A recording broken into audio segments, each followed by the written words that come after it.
I was installing my third hidden camera in the barn when I realized I'd been at war with my son-in-law for 6 months and my daughter. Still had no idea. He'd already forged my signature on an $800,000 debt, staged a burglary to destroy evidence, and researched facilities to institutionalize me. The only question left was whether I could gather enough proof before he made his move. To understand how it got to that point, you need to know what I found that first day. I'm grateful you're here. Before we begin, leave a quick comment. Have you ever had to fight for something you spent a lifetime building? Yes or no? Your story might help someone else. Please note this story includes some fictionalized details to convey the message. What I hope stays with you is the lesson about protecting what truly matters. I was watching my son-in-law measure my land at 2 in the morning while my daughter told me everything was fine. The video call showed Celeste smiling from her Nashville kitchen, that worried crease between her eyebrows she'd had since she was little. My daughter, 34 now, teaching elementary school part-time, looked tired but cheerful. I'm Velma Whitfield, 60 years old, and I've run this 400-acre Tennessee farm alone for 4 years since my husband passed. I smiled back at Celeste and kept my phone tilted just enough that she couldn't see my laptop screen. On that screen, security footage played on mute. Timestamp, 3 nights ago, 2:17 a.m. My son-in-law, Garrett Farrell, 38 years old, with a real estate broker's license he'd somehow managed to get suspended, stood at my eastern property line, holding what looked like a professional surveying laser. Mom, are you okay? You seem distracted. I'm fine, sweetheart. Just tired. I tapped screenshot while maintaining eye contact with her pixelated face. How's Garrett doing? He's good, working on some new project. You know him, always busy. I knew him. All right. Knew him well enough to have installed these cameras 6 months ago when things started feeling wrong. When the visits got too frequent, when he started asking too many questions about property values, inheritance law, what I'd planned for the farm when I was gone. That's good. I'm glad he's keeping occupied. We talked for another 20 minutes. Safe topics. Celeste's students, the weather, whether I'd been eating properly. All the while, Garrett's frozen image glowed on my laptop surveying equipment in hand, measuring land that wasn't his at an hour when honest men sleep. You ever have that moment when you realize someone you trusted is standing in your yard at 2 a.m. with a laser measuring device, and you have to smile through a video call like nothing's wrong? When you have to say, I love you, sweetheart, and mean it completely, while knowing the man sleeping 10 feet from your daughter is planning something that requires professional surveying equipment and secrecy. Love you, Mom. Get some rest. Love you too, baby. The call ended. I sat on the farmhouse porch for exactly 30 seconds, listening to crickets and the distant sound of cattle settling for the night. Then I carried the laptop inside to my study. The security camera archive went back 6 months, 4 cameras covering the drive, the barn, the eastern boundary, and the main gate. I'd installed the system myself. Learned the software from YouTube videos the same way I'd learned to manage the farm's books when Tom died. I started scrolling backward through the footage. First incident, April 8th, 1:47 a.m. Garrett's truck, no headlights, parking near the eastern fence line. Him stepping out with surveying equipment. 32 minutes on my property. Photographing boundary markers with his phone. Second incident, April 14th, 2:33 a.m., same location. This time, he brought a clipboard, made notes, paced distances. Third incident, 3 nights ago. The footage I'd been watching during the call with Celeste. I downloaded all 3 files, created a new folder on my desktop, Property Records 2026. Encrypted it with a password only I knew. Watched the timestamp counter add up 1 hour. 47 minutes of my son-in-law trespassing on my land across 3 separate nights. I sat there in the dark, cursor hovering over that encrypted folder, and felt the weight of 4 years of widowhood. 36 years of marriage before that, and 60 years of never backing down from a fight I didn't start, but always finished. My cursor moved to my lawyer's contact, Otis Prescott, Nashville attorney who'd handled Tom's estate. I could call him right now. Could forward this footage. Not yet. I needed to know how deep this went first. I typed out a text. Need to schedule urgent meeting regarding property matter. Stared at it for a full minute. Deleted it unsent. This was the third time in 2 weeks. 3 separate nights. 3 2 a.m. visits. 3 evidence files now sitting encrypted on my desktop. Whatever Garrett was planning, he'd been working on it longer than I'd suspected. And tomorrow morning, I was going to find out exactly what he thought he could take from me. The answer came Friday night in the form of 2 masked men and a rock through my windshield. I'd spent 2 days watching Garrett's pattern. Thursday he visited twice, noon and dusk. Both times his eyes drifting to my study window where my leather document bag sat visible on the desk folder tab, reading Property Deeds Original in clear handwriting. Friday morning, I deposited the real deeds in my bedroom safe, ran 47 blank pages through the Dollar General copy machine, and tucked them in that same folder. Left it in the passenger seat when I drove home. The first rock hit my windshield at exactly 10:32 p.m., 3 miles from home on a road with no streetlights. 2 figures stepped into my headlight beams, blocking the narrow dirt road. One waved arms overhead. The other held a rock the size of a softball. I slowed, heart pounding but hand steady. The second rock hit as I stopped completely. The windshield spiderwebbed into 1,000 cracks. "Get out now," male voice, muffled behind a black ski mask. I raised both palms. "Please, don't hurt me. Take whatever you want." My son-in-law had hired men to rob me on a dark road. The driver's window exploded inward. Glass rained across my lap, into my hair, down my collar. Gloved hands reached through the jagged opening, grabbed my bag from the passenger seat. I released it without resistance, watching that folder marked Property Deeds Original disappear into darkness beyond my headlights. 47 seconds. I counted them. 47 seconds from first rock to boots crashing through underbrush as they vanished into the woods. Silence. Just me and broken glass and the truck's engine idling. I sat there, breathing steady, glass fragments glittering in my lap like diamonds. "The folder," I whispered to the empty cab. "They took the folder, just like I knew they would." You know what real fear feels like. It's not what I felt sitting there with broken glass in my lap and my carefully baited trap sprung. Exactly as planned. Real fear was Wednesday night, watching security footage and realizing my daughter's husband was surveying my land at 2 a.m. with professional equipment. Real fear was understanding someone I'd welcomed into my family was planning to take everything 3 generations had built. This was just theater.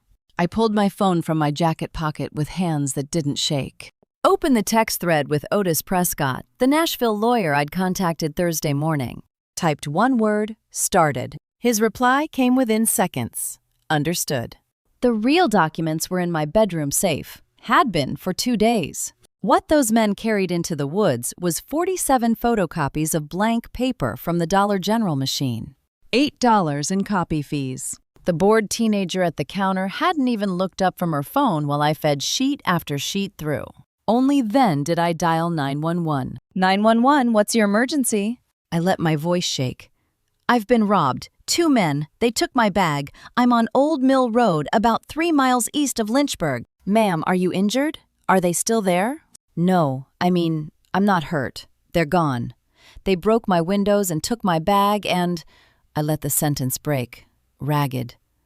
Please. Can you send someone? Deputies are on the way. Stay in your vehicle. Stay on the line with me.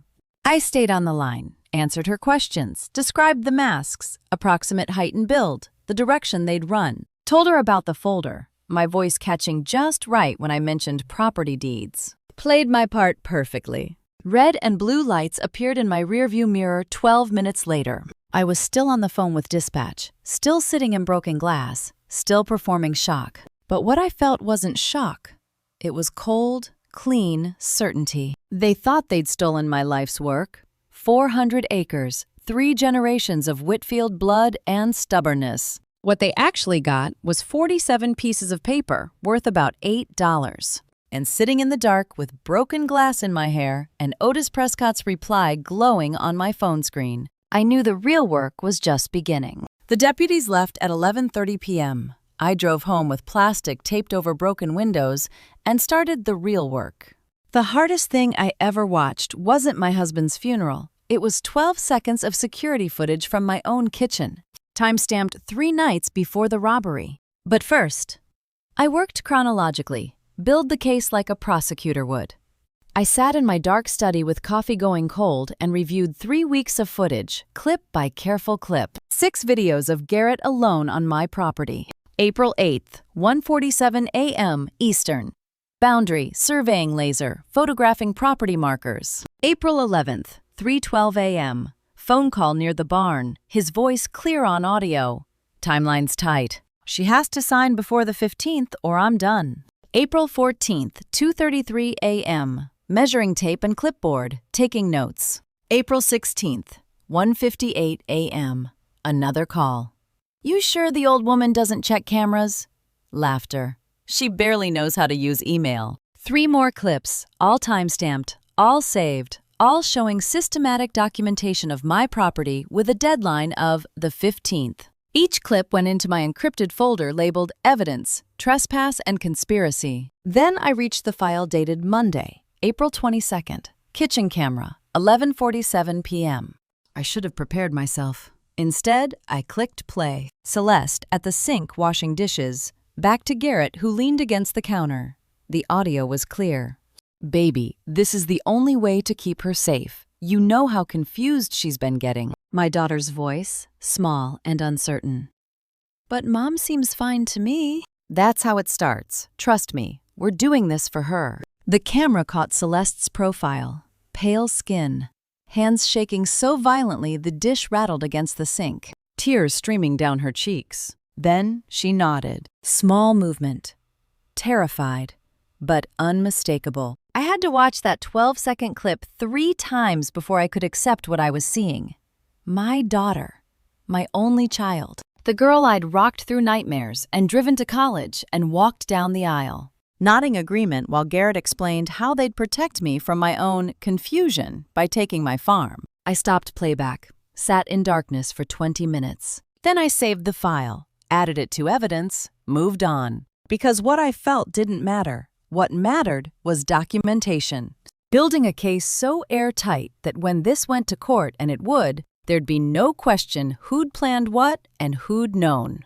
By 2 a.m., I'd reviewed everything, organized it, created a timeline spreadsheet that would make prosecutors weep with joy. I sat in the dark kitchen drinking cold coffee, watching the window for dawn. The phone rang at 7:15 a.m. Mom, it's Garrett. I heard about what happened last night. Are you okay? I'd had 5 hours to prepare my performance. Oh, Garrett. My voice shook, elderly, frightened, overwhelmed. I'm so scared. They took everything, all my land papers. I don't even know where to start. What did they take exactly? The folder with all the property deeds, the original documents. There's going to be so much paperwork, and I let my voice break. I can't handle this alone. My voice shook on that phone call. Every word trembled with fear. Not one syllable of it was real. Don't worry, Mom. I'm coming over right now to help. We'll fix this together. Would you? Oh, that would be such a relief. Of course, that's what family does. I'll be there by early afternoon. Okay, we'll figure out all the paperwork together. His voice vibrated with barely contained excitement. The spider rushing toward the fly. Thank you, Garrett. I don't know what I'd do without you. I hung up. Set the phone down with hands that didn't shake at all. Poured fresh coffee with perfectly steady fingers. He'd be here by afternoon. Practically vibrating with eagerness to help his poor, confused mother-in-law sort out the mess those terrible robbers had created. Ready to strike while I was vulnerable. Ready to present whatever contract he'd already drafted. Whatever papers needed my signature before the 15th. What Garrett didn't know was that the fly had built the web herself, and every strand was about to tighten around his throat. They pulled up at 2:07 p.m. in Garrett's black SUV, and I had exactly 90 seconds to bury everything I felt under everything I needed to be. I watched from the kitchen window as he stepped out first, concern already arranged on his face, 2 overnight bags in back, Celeste emerged slowly, eyes fixed on gravel. 90 seconds to transform grief into performance, rage into trembling hands. I met them at the door. "Mom, we came as soon as we could." Garrett's hug was practiced warmth. "You must be so shaken up." "Oh, honey, I'm just glad you're here." My voice quavered exactly right. I don't know what to do. Celeste hugged me next. 3 seconds, body rigid, arms barely touching my shoulders. She pulled away before the embrace even started. "Don't worry," Garrett said, guiding me inside with a hand on my elbow. "We'll take care of everything." He claimed the guest room within 5 minutes. "We'll stay a few days to help. No question, just declaration." Before unpacking, he pulled me aside in the living room. "We need to know exactly what was stolen so we can start the replacement process. The deeds, right? What else?" "I'm not even sure." I let confusion cloud my face. "The deeds, the LLC papers. I can't remember what was in that folder." "Don't worry. I know exactly how to handle this. I work in real estate, remember?" Celeste sat on the sofa behind us, hands folded, staring at the floor. She hadn't met my eyes once, hadn't spoken except to whisper hello. She was wearing the blue cotton shirt, the exact same one from the kitchen footage 3 nights ago. I wondered if she knew I'd seen that clip. I wondered if she'd put it on deliberately, or if guilt worked in stranger ways than I understood. Every time she avoided my gaze, she confirmed everything I already knew. "Let me make coffee," I said. "Then we can figure this out." In the kitchen, I pulled out the handwritten list I'd prepared that morning. 15 stolen documents I needed to recreate. Half didn't exist. 3 had deliberately misspelled legal terms. 2 referenced impossible requirements. Garrett scanned it eagerly. "Okay, this is good." He tapped the paper. "Most of this we can handle through county records. Some will take time. I'd say 2 weeks minimum to gather everything properly." 2 weeks. He estimated 2 weeks when his own surveillance footage said he needed everything signed before the 15th, 8 days from now. He was so focused on the prize, he didn't see the trap. 2 weeks. I let worry crease my forehead. That seems so long. "These things take time, Mom. But we'll tackle it piece by piece. I'll handle the complicated parts." "You're so helpful, Garrett." I touched his arm with trembling hand. "I don't know what I'd do without you two." That's what family's for. You want to know the hardest part of acting? It's not the voice or the trembling hands. It's watching someone you raised from birth avoid your eyes while their husband plans to rob you. And keeping your face kind. That afternoon stretched into evening. Dinner around my table. Garrett talking about his plans for organizing my affairs. Celeste pushing food around her plate. Me playing confused and grateful. By 10 p.m., they'd retreated to the guest room. Low voices through the wall. Garrett's confident rumble. Celeste's soft replies. I lay in my bed, listening to the old farmhouse settle. 3 people under one roof, each pretending different things. Garrett thought he was nursing a frightened old woman toward signing. Celeste thought she was protecting me from myself. Neither knew what was coming. At 12:47 a.m., my phone rang. No caller ID. I answered without speaking. Silence. Breathing. Then 2 soft taps against the receiver. The next evidence drop was ready. I answered without speaking. Silence on the other end. Just breathing, steady and deliberate. The phone's dim glow lit my bedroom ceiling, while Garrett's snoring rumbled from the guest room down the hall. I waited. Counted 3 breaths. Then I tapped my fingernail against the phone screen twice. Soft clicks, barely audible. Pause. 5 seconds of held breath. 1 tap back. The call ended. 17 seconds total. 11 months of silence broken. I lay there in darkness, feeling something I hadn't allowed myself in weeks. Relief. 5 minutes passed while I listened to the house. Garrett's snoring continued its rhythm. No footsteps. No creaking floorboards. Celeste's breathing somewhere beyond the wall, soft and troubled even in sleep. I slipped out of bed and moved through darkness to the kitchen. Didn't turn on lights. Moonlight through the window was enough to find the kettle, fill it quietly, set it on the stove. 20 years working together meant Bryce Gallagher knew every signal we'd ever developed. 2 taps from me, message received, I'm listening. 1 tap back, package ready at the drop site. The old oak tree at the East Field border. Our agreed location from years ago when we'd started using the security system I'd installed to track cattle thieves. Back when the threats to this farm were simple, external, solvable. Still out there after all this time, I whispered to the dark kitchen, still watching, still loyal. The mysterious midnight caller was Bryce Gallagher, 55. My former farm manager who Garrett had forced me to fire nearly a year ago using manufactured evidence of financial impropriety. Bank records that showed Bryce skimming feed payments, invoices with forged signatures, numbers that didn't add up until you looked close enough to see they'd been doctored. I'd known it was false the moment Garrett presented it. 20 years we'd worked this farm together. 20 years of 5 a.m. coffee before feeding rounds, of shared worry over sick livestock, of celebrating good harvest years. You don't throw that away over one lie from a man wearing a suit. But I'd fired him anyway. Had to. Because if I'd defended Bryce, Garrett would have known I suspected something. Would have gotten more careful. Would have hidden his tracks better. So I'd let Bryce go with 2 weeks severance and eyes that told him everything I couldn't say out loud. He'd understood. I saw it in the way he'd nodded. The way he'd shaken my hand at the door. The way he'd said, "You call if you need anything, Mrs. Whitfield." Anything at all. Garrett had thought firing Bryce eliminated the witness. He'd actually created the perfect spy. Because what Garrett didn't know, what he'd never thought to check, was that Bryce still had keys to the equipment barn. Still had the gate code I'd never changed. Still had access to every corner of this property he'd managed for 2 decades. 11 months of watching. 11 months of documenting whatever Garrett did on this land while thinking no one was looking. You knew I'd need you eventually, didn't you? I said to the steam rising from my tea.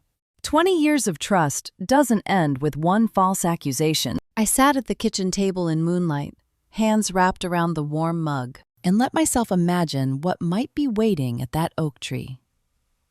Bank statements, photographs, recorded conversations. Bryce knew this farm's rhythms better than anyone alive, except me. Knew where the blind spots were in the security cameras, knew which sections of fence were visible from the road and which weren't. Knew exactly when Garrett's nighttime visits would be most vulnerable to observation. My phone sat dark and silent on the table. No name saved for that number. Never had been. Some alliances work better when they don't officially exist. I sat there until 2 a.m., watching the moon track across the window, thinking about what evidence Bryce might have found. 11 months of watching. 11 months of documentation waiting at the oak tree. But first, I had to get through Sunday breakfast with the man who thought he'd eliminated the only person who really understood how this farm worked. And then I'd need a reason to leave the house, a reason Garrett would believe. The tea had gone cold by the time I figured it out. The reason I needed turned out to be simple horse feed. I told Garrett I was driving to the feed store in Lynchburg, 40-minute round trip, and pointed my truck toward Nashville instead, 90 minutes in the opposite direction. Sunday breakfast at 7 a.m. Garrett barely looked up from his laptop, researching deed replacement procedures. I need to pick up feed for the horses. Won't be long. Celeste set down her coffee too quickly. Want me to come with you, Mom? You shouldn't be driving alone after everything. I'll be fine, honey. Sometimes a woman needs an hour to herself. Garrett nodded absently. I was out the door by 7:30 a.m. Nashville downtown at 9:05 a.m. Glass Tower Law Offices, 12th floor. Otis Prescott, my 62-year-old attorney, leaned back in his leather chair and steepled his fingers, the way he always did before delivering news in this case. The very good news that my entire farm was legally bulletproof. Silver hair, wire-rimmed glasses, sharp eyes that had seen 3 generations of Whitfields through every crisis. Coffee already poured, 2 mugs on his desk like he'd been expecting me. Velma, you look remarkably composed for someone whose life just got robbed. That's because they didn't rob my life.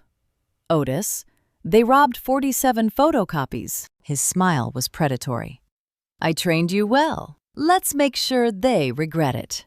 30 years. 3 generations of Whitfields walking through that door with farm problems and walking out with solutions. My grandfather taught me you don't hire lawyers, you keep one, like insurance, like a weapon locked in a safe.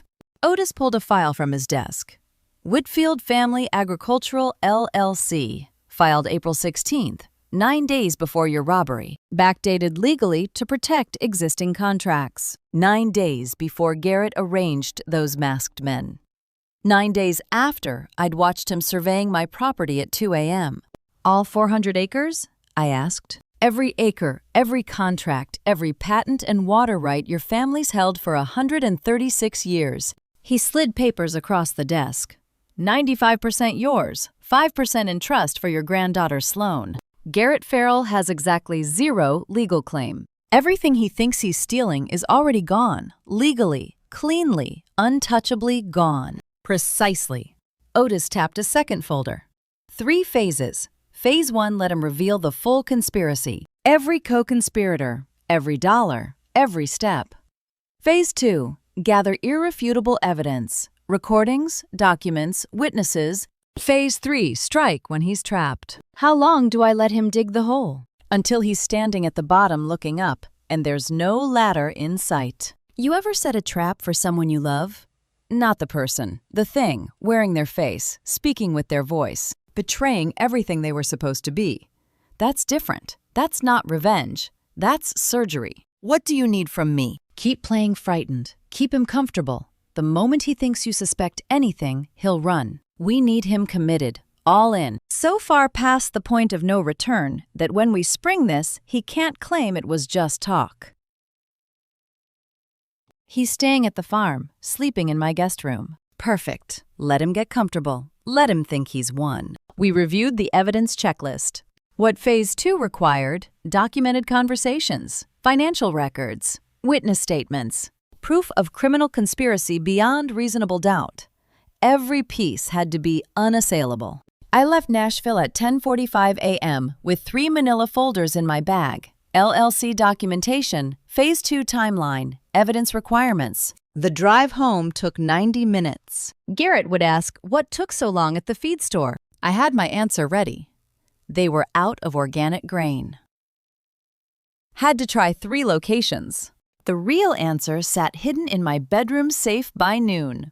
I pulled into the drive at noon. 3 bags of organic grain in the truck bed as proof of my cover story. Garrett was standing on the porch before I'd even cut the engine. But he didn't ask about Nashville. Didn't question the 3-hour errand. Just waved toward the barn. Sloan's here to film the colt. Thought you'd want to know. My 11-year-old granddaughter appeared in the barn doorway, phone in one hand and ring light in the other.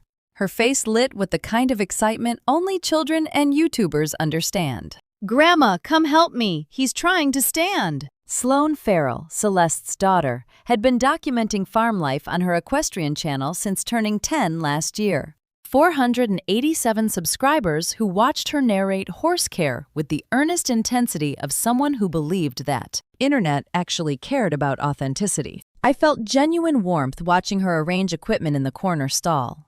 Also felt my strategic mind click into high alert. What angle do you want? I asked, holding the ring light while she positioned her phone on a makeshift tripod of stacked hay bales. Low, so viewers can see his legs better. Day 3, and he's already trying to stand. She pressed record.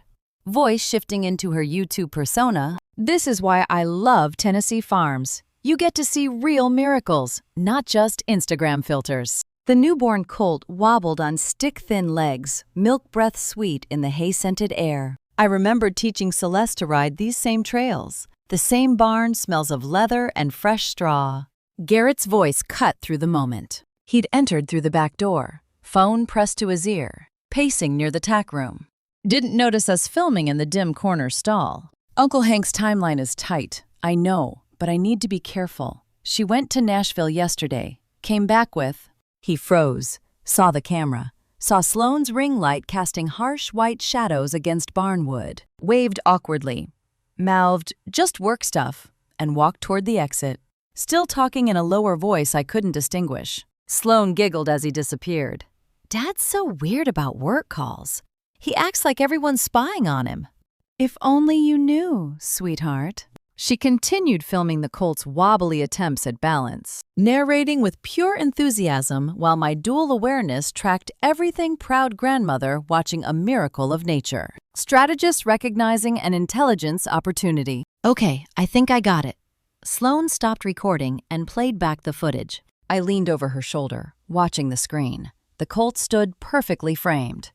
And in the background, clear as daylight on her phone's microphone, Garrett's voice discussing the Nashville papers and something about Uncle Hank's timeline. My stomach dropped. My face stayed warm and encouraging. That's beautiful, honey. I'll edit out Dad's boring phone call in post so it stays focused on the miracle. She scrolled through her editing app. Nobody wants to hear about paperwork. Careful, so careful. You know what? Keep the raw footage. Send it to Grandma unedited for memories. Really, it's like 8 minutes long. I like watching you work, even the messy parts. Grandma, do you think 487 subscribers is good for only posting twice a month? Dad says I should focus on school. But horses are my focus. You're doing wonderfully. Now send me that file so I can watch it when I miss you. She tapped her screen. My phone buzzed. File received. She hugged me quick, warm, 11-year-old energy and ran off to check the other horses. I stood alone in the barn aisle, phone in hand, relief mixed with dread. Played the video with volume up. Garrett's voice. Those Nashville LLC papers? Yeah, I made copies before she got back. Don't worry, I know exactly what she's planning. He knew. He'd been watching me the same way I'd been watching him. Oh, Garrett, I whispered to the empty barn. You stupid, stupid boy. What have you gotten yourself into? But the real question was, what had I gotten myself into? And who the hell was Uncle Hank? I spent Sunday night replaying Sloane's video, trying to identify Uncle Hank. By Monday evening, I still didn't have answers. But Garrett had a contract. The meatloaf sat untouched while he arranged his laptop at the head of my dining table. Dinner had been forced pleasantness. Garrett making small talk about farm operations, complimenting my cooking. Celeste barely speaking, eyes red like she'd been crying before they arrived. I performed normalcy while my mind replayed that barn recording on loop. Great meatloaf. Mom, nobody makes it like you do. Your grandfather's recipe. 60 years I've been making it at this table. Garrett cleared plates himself, first time I'd ever seen him carry a dish, and returned with his laptop open. There's something important we need to discuss. He spun the screen toward me. Professional legal letterhead, signature lines already formatted, pre-drafted. This wasn't spontaneous. This was the end game. I had our attorney draft this. It protects everyone, especially you, Mom. Our attorney. Like Celeste had agreed to this. I glanced at my daughter. She was staring at her hands. I read the header, Property Transfer Agreement and Lifetime Residence Guarantee. Scrolled to the terms. Full property transfer to Garrett and Celeste Farrell. Purchase price, $500,000 cash. Velma Whitfield retains lifetime residence rights. All maintenance responsibilities transferred to new owners. $500,000 for 400 acres. The house, the barns, equipment, cattle, contracts. My family had built for 136 years. I did the math silently. $1,250 per acre.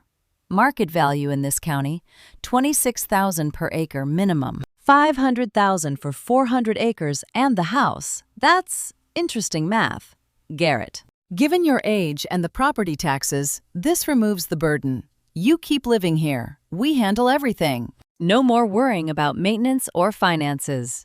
Velma's internal calculation, $1,250 per acre, less than what developers paid for the Johnson property in 1987. He was offering me 1987 prices in 2026. Celeste reached for the wine bottle. Hands shaking so violently, wine splashed across the tablecloth. Dark red spreading like blood. Mom, you don't have to decide tonight, she whispered. Garrett cut her off. Celeste, we discussed this. It's the fair solution for everyone. I watched my daughter's shoulders curl inward, defeated posture. Whatever fight she'd had in her was gone. I scrolled through the document slowly, buying time. Asked clarifying questions about section numbering. executor language, transfer dates. Watched Garrett's patients develop hairline cracks. Section 12. This creditor protection clause. What does that cover exactly? He answered too quickly. Standard language. Protects the transfer from future claims. Garrett's patience was a poorly maintained fence. You could see the rot if you knew where to look. I'd like a few days to review this with my attorney. It's a big decision. His smile didn't reach his eyes. Of course. Take your time. How about Friday? That gives you 4 days. Would Friday work? Too smooth. Too agreeable. He needed Friday specifically. Had a timeline. Expected my compliance. Friday it is. I'm sure my attorney will have questions. I'll email you the PDF right now. Already typing. No pressure, Mom. Just want to make sure you're taken care of. They left by 8 p.m. My phone buzzed before their taillights cleared the driveway. Email from Garrett. Subject line, transfer agreement, for your review. I opened the PDF in my study, scrolled to Section 12, Paragraph 4. Transfer executed as creditor protection instrument pursuant to Tennessee Code Annotated 66-3-305. I pulled up Google, typed the statute number, read the first result. My stomach dropped. Fraudulent conveyance shield. Legal mechanism to protect assets from debt collection by transferring ownership to family members. Garrett wasn't buying my farm. He was hiding it from whoever he owed money to, and he needed it done by Friday. I spent Monday night staring at Section 12, trying to understand who Garrett owed and why Friday mattered. The text came at 11:47 p.m. Just an oak tree emoji. No words. Bryce. I dressed in dark clothes, set my alarm for 5:15 a.m., couldn't sleep. Section 12. Language looped in my mind. Creditor protection instrument. Fraudulent conveyance shield. Asset hiding. By 4:30 a.m., I gave up and made coffee. Crossed the east field at 5:30 a.m. through morning mist thick enough to taste. The old oak tree stood like a sentinel at the property line, 500 years old, witness to 6 generations of Whitfields. My grandfather had proposed to Grandma under this tree in 1944. Now I was using it for espionage. Dew soaked through my boots. Crows called from the tree line, their voices sharp in the gray light. I found the manila envelope exactly where it always was, behind loose bark at shoulder height, wrapped in plastic bag protection. Thus packet. Official seals visible through the plastic. My hands shook pulling it free. The oak tree had witnessed 6 generations of Whitfield weddings, births, funerals. Now it was witnessing a war. I tore open the envelope. Promissory notes, loan agreements, amortization schedules, all bearing official letterhead, Lockwood Capital LLC, Memphis, Tennessee. Borrower Garrett Michael Farrell. Principal amount $800,000. Interest rate 18% compounded quarterly. Due date May 15, 2026. Collateral pledged Whitfield Farm, 400 acres, Cheatham County, Tennessee. I whispered it aloud to the empty field. He promised them my farm. He promised them my farm. 18 days from now. That's why Friday mattered. He needed the fraudulent transfer completed before Lockwood Capital came to collect on a loan I'd never authorized using collateral. I'd never agreed to. I flipped to the next document. February 2026 preliminary lien filing, Cheatham County Clerk's Office. The kind of document that gives a lender first claim on property if the borrower defaults. Signature line, Velma J. Whitfield, property owner. The signature wasn't mine. Close. Someone had practiced. But the W in Whitfield the Loop was wrong. I'd signed my name 10,000 times in 60 years. The muscle memory was bone deep. Criminal fraud. He hadn't just betrayed me. He'd committed felony forgery. Footsteps through the mist. I looked up. Bryce Gallagher emerged from the tree line, thermos in hand. Same weathered face I'd known for 20 years, now carrying the grim weight of what he'd discovered. I'm sorry, Velma, but you needed to see the real numbers. I held up the forged signature page. How deep is he in? Deeper than 800,000. This is just what I could document. He unscrewed the thermos, poured coffee into the cap, handed it to me. There's more. Business debts, credit cards, a second mortgage on his Nashville condo he didn't tell Celeste about. The coffee burned my throat. I welcomed it. May 15th, I said. 19 days. Lockwood gives borrowers 90 days past due, then forecloses.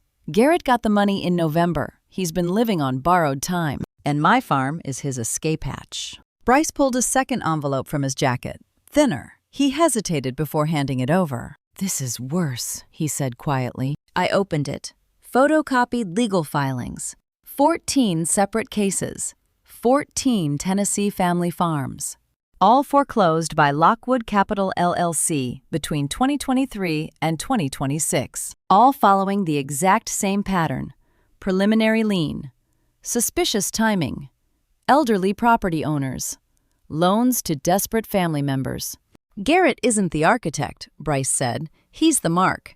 Henry, Uncle Hank Lockwood, has been running this scam for 3 years. Your son-in-law walked right into it." I looked at the case files. The Hendersons lost their dairy farm in 2024. The Pratts, 300 acres, gone in 2025. 14 families destroyed. I was supposed to be number 15.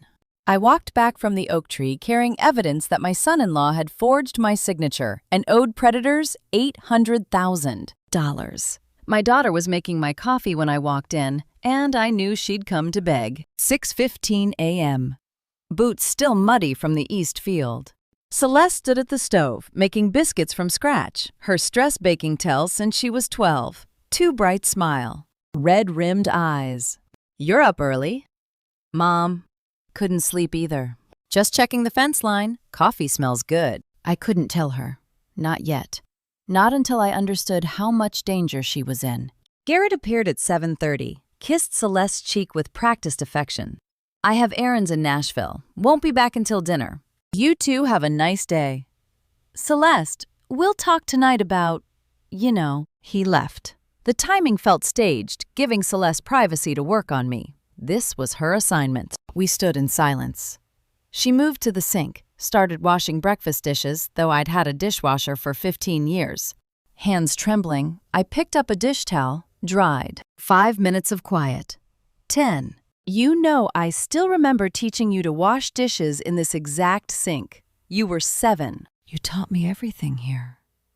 Barely audible. The same sink where I taught her to wash dishes at 7, now she was washing away her marriage's lies. Her hands shook harder. The coffee mug she was rinsing slipped, exploded on the tile floor. She stared at the shards like she didn't understand how gravity worked. Didn't move to clean them, just stood there. Water still running, looking at broken ceramic. "Sweetheart, are you okay?" I can't, Mom. She broke. Sobs tore out of her against the counter. Then she slid to the floor, pulling her knees to her chest. I knelt in the broken glass, felt ceramic bite through my jeans, and held her the way I'd held her through every nightmare since she was born. "He promised me it's only $200,000. The words came in gasps. "Business debt, his partner suing. Just needs a bridge loan. Everything will be fine once the farm transfer clears and his partner settles. $200,000. He was lying to her by $600,000. "Please, Mom, if you don't sign, I don't know what happens to us." How do you tell your daughter her husband forged your signature when she's already drowning? I held her tighter. "Tell me what's really going on." She was quieter now, whispered the truth she hadn't said aloud. "He's different when he's stressed. Last week he slammed the office door so hard the frame cracked. Yelled at Sloan for asking about college. I'm scared to ask him questions about money anymore." "Has he hurt you?" Not physically." She pulled back, looked at me with eyes that had aged a decade in 11 years of marriage. "But I feel like I'm disappearing. Like every day, I'm a little less real, and he's a little more in control. And I don't know how it happened." "He's not the man I married," she whispered. "Or maybe he is, and I never saw it." I stroked her hair. "You're safe here. You know that, right? You and Sloan are always safe here." She nodded against my shoulder. We sat there on the kitchen floor, surrounded by broken glass, until her breathing steadied. She left at 9 a.m., hugged me at the door, said she'd see me at dinner. I was cleaning up the broken mug when I saw it, a folded napkin tucked in the dish rack where she knew I'd find it. Her handwriting. Mom, I found something in Garrett's office. Can't talk here. Meet me Thursday after Sloane's practice. Don't tell him. My daughter was investigating her own husband, and she had no idea how dangerous that was. I spent Tuesday night thinking about Celeste's napkin note and how to keep her safe. Wednesday morning, Garrett walked into my living room with a lawyer I didn't hire, and I knew the war had escalated. 9 a.m. No warning call. Garrett arrived with a young man in a cheap polyester suit, sweat already beading on his forehead despite the cool April morning. Mom, this is Bradley Hutchins, attorney. He's here to help you understand the contract. Bradley Hutchins, mid-30s, nervous energy, briefcase that looked like it came from a discount store. Not the polished professional Garrett usually surrounded himself with. I know legal documents can be confusing at your age. Bradley specializes in estate transfers. At my age. The condescension was strategy now. Hutchins spread contract pages across my coffee table like he was dealing cards. Launched into a rehearsed pitch. Mrs. Whitfield, at your age, property taxes and maintenance can be overwhelming. This arrangement protects you while ensuring continuity. I'm 60, Mr. Hutchins, not senile. What exactly am I being protected from? He blinked, adjusted his tie. Well, the burdens of property ownership, estate planning complexity. Your family wants to help. I shifted strategy. Let confusion cloud my face. This section about creditor protection, does that mean if someone sues me or if someone sues Garrett? Hutchins relaxed. Garrett smiled. They thought I was breaking. Well, it's a standard clause for general protection of the asset. But whose creditors? I don't have any debts, Mr. Hutchins. Watching Garrett watch me pretend to be confused was like watching a fox count chickens premature and stupid. It's just standard language, Hutchins said, sweating harder now. Protects everyone involved. I asked more questions, simple ones, the kind a confused elderly woman might ask, and watched Hutchins stumble. He didn't know Tennessee estate law, misquoted the tax code, contradicted himself on transfer timelines. Every answer revealed another gap in his knowledge. And the lifetime residence guarantee, is that enforceable if the property is later sold? Absolutely. Well, depending on... I'd have to check the specific statute. Garrett cut in, jaw tight. The point is, Mom, you're protected. That's what matters. His impatience was showing. He'd brought an incompetent lawyer to intimidate a woman he thought was too old and confused to notice. I stood, smiled warmly at Hutchins. Mr. Hutchins, I appreciate you driving out here, but I won't sign anything without my attorney reviewing it first. Garrett's face hardened. Mom, we're running out of time. The deadline. What deadline? Garrett. His face went white. I thought you said I could take until Friday. Yes, Friday. That's what I meant. But it's already Wednesday, so... Then I have 2 days. Plenty of time for my attorney to review. They left by 9:45. Garrett's SUV kicked up gravel dust down the drive. I went to my study, pulled up Google, Bradley Hutchins, Tennessee attorney. The Bar Association page loaded. His profile listed 2 pending ethics complaints, suspension hearings scheduled for June. I called Otis. Bradley Hutchins Velma, that man shouldn't be practicing law. He's got a suspension hearing in June. What were the ethics complaints for? Falsifying estate documents. The complainant was, Lockwood Legal Services. My stomach dropped. Lockwood filed ethics complaints against him. 6 months ago, destroyed his practice. Most of his clients left. He's barely keeping his license. Otis went silent. Then, Velma, the ethics complaint against Hutchins. It was filed by Lockwood's legal team 6 months ago. They destroyed his career, and now he's working for them. This isn't desperation hiring. This is blackmail infrastructure. Every person in Garrett's plan was compromised. The lawyer, the creditor, probably the appraiser who'd valued my farm at $500,000 when it was worth $10 million. Lockwood hadn't just built a scam. He'd built a system. I spent Wednesday afternoon mapping Lockwood's corrupted professional network with Otis. By midnight, I was exhausted. The phone buzzed at 1:12 a.m. 3 short pulses. Our danger signal. Not the oak tree emoji. Not the standard drop code. 3 pulses meant immediate threat. I dressed in dark clothes. Heart racing, checked the guest room. Garrett and Celeste, both asleep.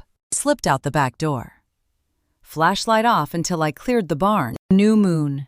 Thick clouds. The darkness was absolute. Cricket chorus filled the air. A dog barked somewhere distant.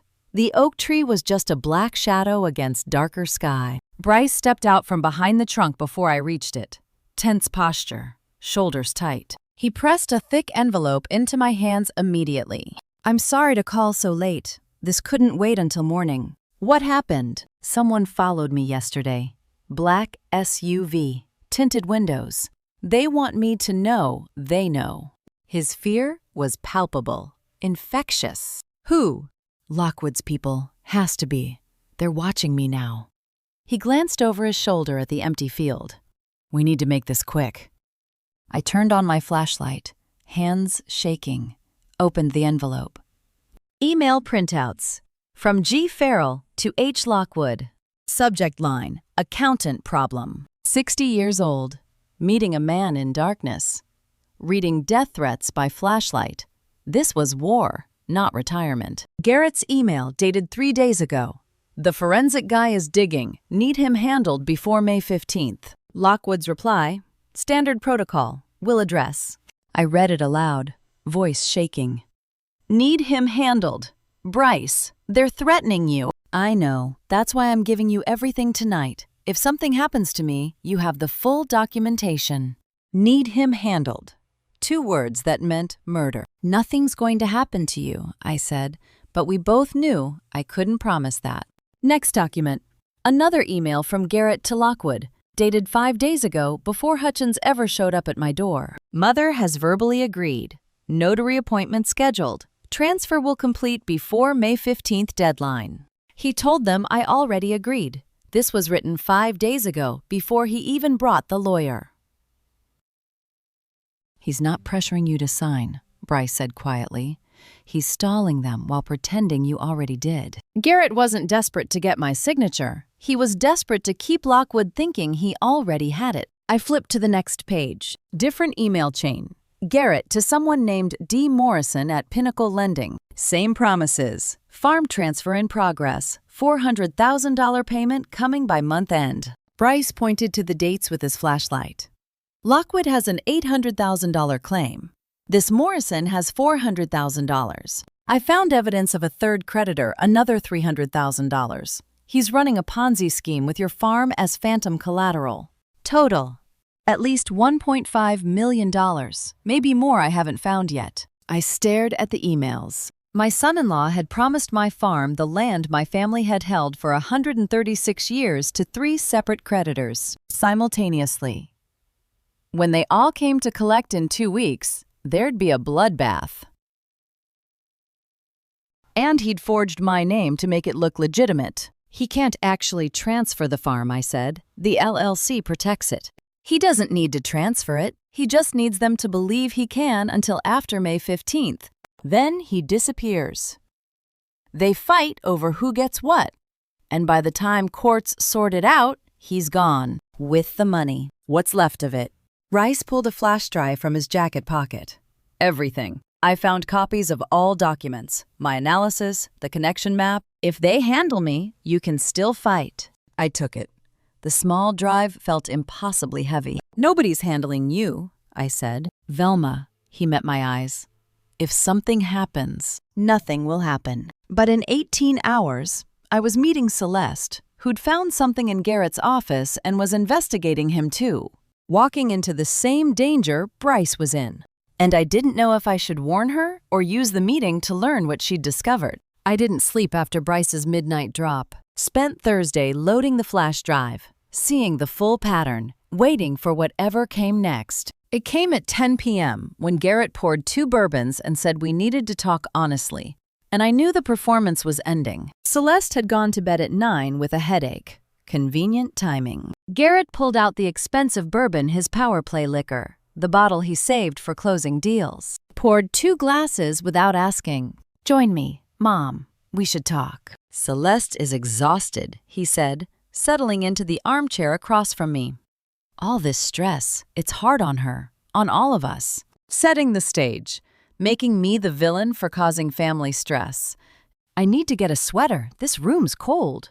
I went to the hall closet, pulled my phone from my purse, started the voice recorder, tucked it in my cardigan pocket with the microphone facing out, returned and sat in the chair, angled so my pocket pointed toward him. Heart pounding, face calm, evidence. Everything he said now was evidence. Garrett's tone shifted, dropped the false warmth, leaned forward, elbows on knees, pure businessman. Let's talk honestly, Velma, woman to man. The games need to stop. Velma, not mom. First name basis now. You've been stalling, consulting lawyers, asking questions. I need an answer by Saturday. Saturday. You said Friday. Now it's Saturday. Saturday at the latest. This needs to close. Watching him drop the mask was like watching ice crack slow. Then sudden. Then complete. Why the rush? Business obligations, tax deadlines, family security. He took a long sip of bourbon. People are waiting on this. People. Plural. What people? Garrett, who's waiting? He caught himself. Business partners. My attorney. The usual people involved in property transfers. Transfers of my farm. Your future security. Who are these business partners? That's not relevant to... It's very relevant if they're waiting on my property. He stood, walked to the window, back to me. When he spoke again, his voice had gone quiet, almost gentle. You live alone out here. Mom. Big farm. No neighbors for miles. Things happen to elderly people living alone. Falls. Kitchen accidents. It would devastate Celeste to lose you. Falls. Kitchen accidents. He was planning my murder. Are you threatening me, Garrett? He spun around, face arranged in false shock. Threatening God. No. I'm worried about you. I'm saying the stress of refusing help. Maintaining this place alone. It's dangerous at your age. Every word recorded. Every threat disguised as concern. Captured. I'm 60, not decrepit. 60 and alone. 60 and stubborn. He came back to his chair, reset to businessman mode, pulled a printed contract from his briefcase, had it ready all along, placed it on the coffee table with a pen. Saturday, 5 p.m. I'll bring a notary. You sign. We all move forward safely. Safely. The word hung between us like smoke. And if I don't, I'd hate for Celeste to lose both the farm and her mother. He met my eyes. Think about her, if you won't think about yourself. I'm always thinking about Celeste. Then sign on Saturday, for her sake. He left the contract on the table, took his bourbon upstairs. I waited until I heard his bedroom door close, pulled out my phone, played back the recording. His threat was clear, legally actionable, everything I needed. But as I listened to the falls, kitchen accidents line, I heard something else in the background. Faint. A floorboard creak. I rewound, amplified the audio. There, during his threat, a stair creaking under weight. Someone had been on the stairs. Listening. Celeste hadn't gone to bed with a headache. She'd heard everything. I listened to the recording 3 times after Garrett went upstairs. Heard Celeste's stair creak. Knew my daughter had heard her husband threaten my life. At 4:30 a.m., I left the farm with a lie about horse feed and a recording that could send him to prison. Note on the kitchen counter. Feed store run. Back by lunch. Celeste's note from yesterday, still there too. Need to think. I drove to Nashville in darkness, phone and flash drive in my purse. 32 years I'd driven this highway. Never as a fugitive before. Arrived at Otis Prescott's office at 5:45 a.m. Lights already on. He was waiting in the conference room with another man. 50s, sharp eyes. Agricultural finance specialist Douglas Mercer, who helped elderly farmers protect assets from predatory schemes. Coffee, documents, laptop, 3-person war table. You look like you didn't sleep, Otis said. What happened last night? He threatened me. Kitchen accidents, falls. I have it recorded. Otis's expression went cold. Then we go nuclear. Are you ready? Yes. Douglas spread documents across the table. First front asset extraction. Your north parcel 80 acres. Farmable but landlocked. I have a conservation buyer pre-approved. $850,000. Closes in 48 hours if you sign today. Garrett promised the entire 400 acres to creditors. If I sell 80, his collateral evaporates. Exactly, Douglas smiled. You're pulling the rug before he can stand on it. Buyer will flip to State Park. Perfect conservation easement. For 30 years, I'd been playing defense on this farm. Now, I was learning to attack. Otis pulled out a second folder. Second front eviction notice. 30 days to vacate the guest house. Filed simultaneously with formal complaint to State Police Fraud Division. He showed me the complaint. Every piece of Bryce's evidence attached. The forged signature. The timeline. The recording from last night. The eviction removes him from the property. The police complaint triggers criminal investigation. Both filed simultaneously, he can't counter both at once. Celeste will be devastated. Celeste is a victim too, but you can't save her by letting him steal everything. Every document I signed was a nail in the coffin of my daughter's marriage. Douglas opened his laptop. Third Front Federal Firepower. IRS, referral for fraudulent loan applications using inflated collateral. Federal crime, 10-year penalties, asset freezes. He turned the screen toward me. Forms already filled out. Evidence already uploaded. Plus, preliminary injunction blocking any farm property transfers pending fraud investigation. Judge is standing by. How fast can we deploy this, Dot? Everything's ready, Otis said. You sign. We file electronically within 30 minutes. Injunction. Police report. Eviction notice. All hit simultaneously.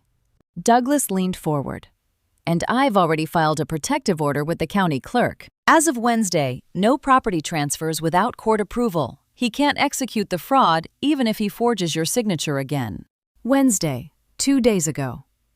Garrett's scheme had been legally impossible for 48 hours without him knowing. Documents spread across the conference table, signature lines flagged with yellow tabs. When do I pull the trigger? Otis considered. Once we file, there's no going back. Garrett will know you know everything. The war goes public. I need to get Celeste and Sloan out first. Safe location. Then we wait for your signal. But Velma, if he moves first, we lose initiative. Saturday 5 p.m. deadline was 36 hours away. 12-hour window after filing before Garrett could countermove. Every hour mattered. I reached for the first signature line. My phone buzzed. Text from Celeste. Mom, where are you? Garrett asking questions. Says you took his truck keys. Please come home. I'm scared. I looked at Otis. He'd read it over my shoulder. She's alone with him, I whispered. Sign now, he said quietly. Then go. But sign first. My hand shook over the paper. I signed every document in 90 seconds. Otis filed electronically at 7:15 a.m. while I raced home to a daughter who'd texted she was scared. Found her safe. Garrett sulking.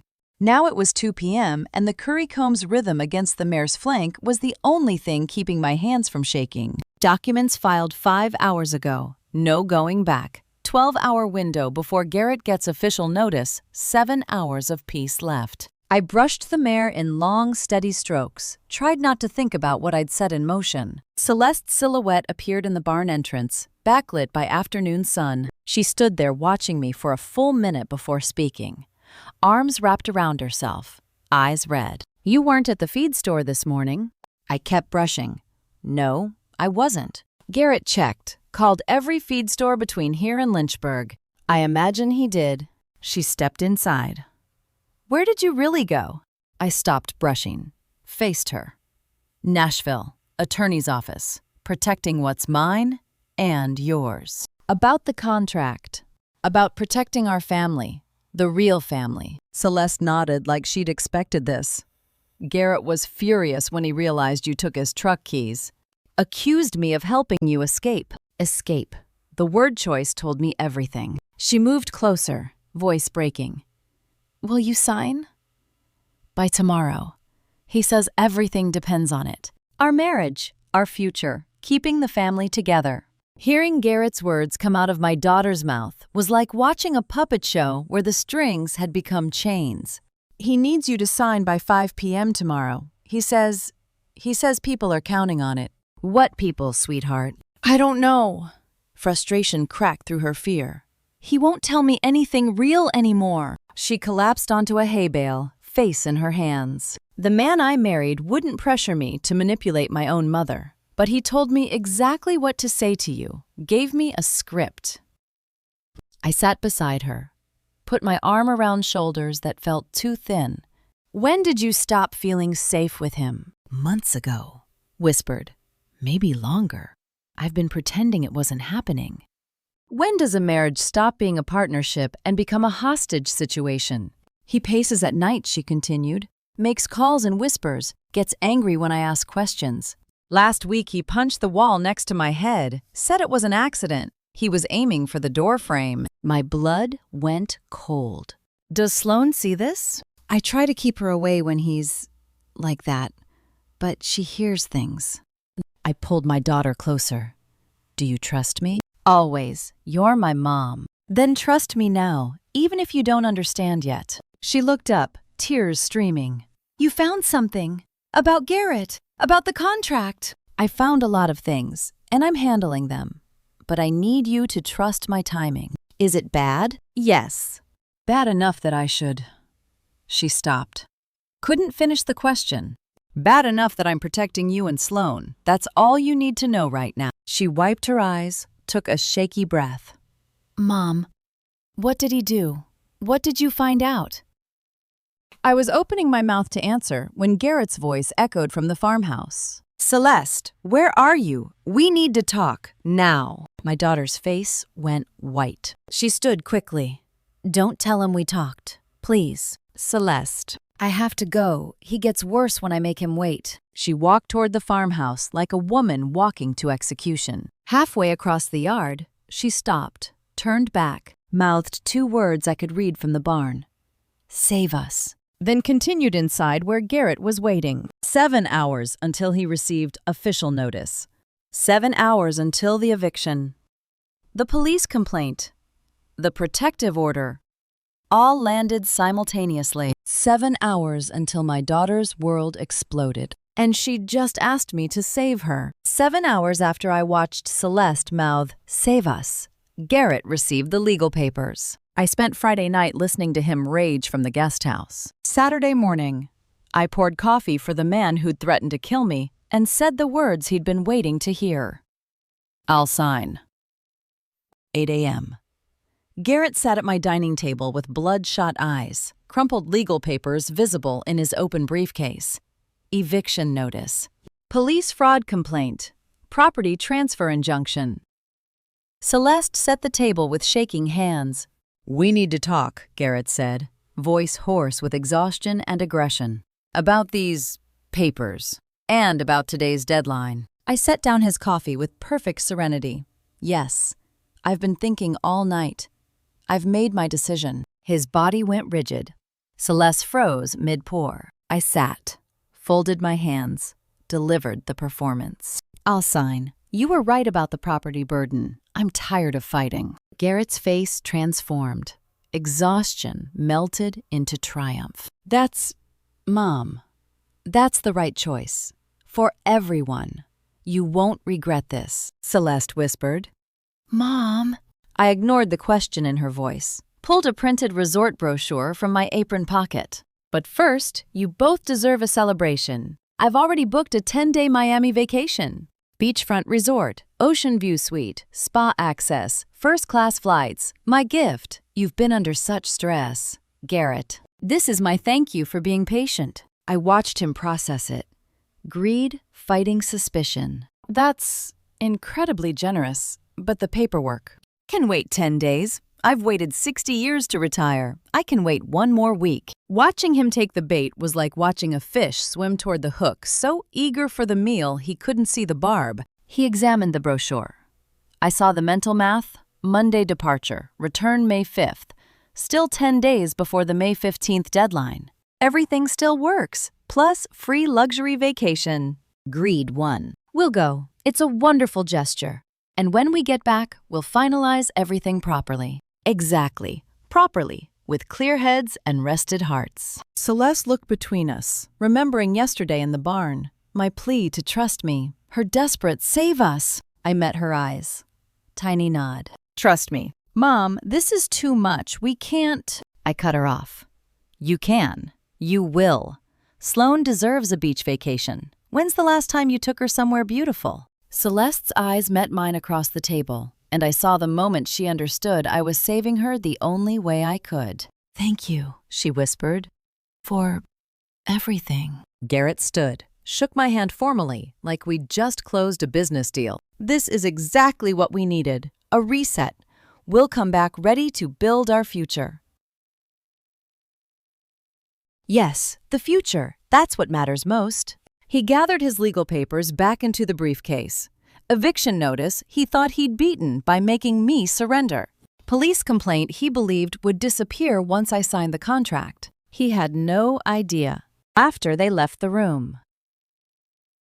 My phone buzzed. Text from Otis. 10-day eviction clock started 9:47 p.m. Friday. Miami trip equals 9 days absent equals legal abandonment. Brilliant strategy. I waited until nightfall. Sent a text to Bryce. They took the Miami bait. Leave Monday. Return May 5th. His reply came fast. Eviction final, May 6th. You're cutting it close. I typed back. Not close. Precise. I need him gone for the next phase, moving Celeste and Sloan to safety while he's 1,200 miles away. 3 dots appeared. Then, understood. I'll be ready. Monday morning, Garrett would drive his family to Nashville Airport, believing he'd won. 10 days of Miami beaches, while I supposedly prepared to sign over everything. What he didn't know, 10 days of legal abandonment. 10 days for me to consolidate evidence. Move Celeste's belongings. Prepare the final trap, May 6th. He'd return to locked doors and a daughter who'd chosen her mother over her husband. But first, I had to get them on that plane. Monday morning, I got them on the plane. The highway was empty at 4:30 a.m. except for my truck carrying 3 people who didn't know I was saving 2 of them and destroying 1. Garrett rode passenger seat, scrolling Miami restaurant reviews on his phone, already planning which overpriced seafood place would celebrate his victory. Celeste sat silent in back beside Sloan, who chattered about snorkeling and dolphins with 11-year-old enthusiasm. Grandma, thank you so much. I've never been to the ocean. You're very welcome, sweetheart. Garrett looked up from his phone. 10 days in paradise. Then we come back and finalize everything. Perfect timing. Perfect timing. He had no idea how perfect. Nashville Airport appeared in dawn light at 5:45 a.m. I pulled to departures curb. Garrett unloaded 3 new expensive suitcases I'd bought on the celebration gift pretext, evidence of his abandonment. Receipt saved. Jet fuel smell mixed with exhaust. Fluorescent terminal lights harsh against morning gray. 3 bags, first class to Miami, Garrett told the skycap. Farrell reservation. First-class tickets I'd paid for. To remove him from my property during eviction proceedings. Bags checked, boarding passes printed. 6:05 a.m. at the security checkpoint entrance. Sloan hugged me tight. I'll send you so many pictures. Grandma! I can't wait to see them. Garrett's handshake hug was brief, confident. Take care of the place while we're gone. We'll handle business when we return. Oh, I'll handle everything. Don't worry about a thing. Sloan's joy was pure and real. She had no idea this vacation was her rescue operation. Celeste hugged last, longer than usual, leaned close and whispered in my ear, "Are you sure about everything? Will you be safe?" I squeezed her hand, hard, 3 pulses. Our old childhood code, I love you. Her eyes welled. Mom, if something goes wrong, nothing will go wrong. When you come back, everything will be different. Better, I promise. I trust you. I'm just scared. Be brave for Sloan and enjoy the ocean. You both deserve peace. She nodded, wiped her eyes, turned to join Garrett and Sloan at the TSA checkpoint. I stood at the barrier watching. Sloan waved enthusiastically, bouncing with excitement. Celeste turned back twice. Each glance a question, I answered with a smile. Garrett didn't look back once. They passed through the metal detector, collected their carry-ons, disappeared around the corner toward the gates. Watching them disappear through security was like watching a book close, one story ending, another beginning. I walked to the parking garage, sat in my truck alone. Adrenaline finally hit. My hands shook pulling out my phone. Typed, "Begin Phase 3." Sent to Otis. Waited. His reply came in seconds. Confirmed. Locksmith en route to farm locks changed by 9 a.m. Moving company secures Celeste's belongings 10 a.m. Detective Wade standing by for May 5th arrest warrant. Bryce pulling Lockwood financial records now. All teams activated. I stared at the message. This was real. Happening. Typed back, "No going back. No going back. You just declared war. Drive safe." I set the phone down. Started the engine. The phone buzzed again immediately. Unknown number. "Mrs. Whitfield, this is Detective Rachel Wade, Tennessee State Police. We need to meet today. Lockwood just filed countercharges accusing you of elder fraud and conspiracy. He's coming after you now." I read it twice. Lockwood knew. Already. He'd filed countercharges before Garrett's plane even took off. Elder fraud, conspiracy, accusing me of the crimes he and Garrett had committed. My phone rang. Detective Wade calling directly. I answered. "Mrs. Whitfield, this is Detective Wade. Can you come to State Police Headquarters immediately? Lockwood's attorney filed this morning claiming you have dementia, and Mr. Farrell has been trying to protect you from financial exploitation. We need your statement before this gets worse." Dementia.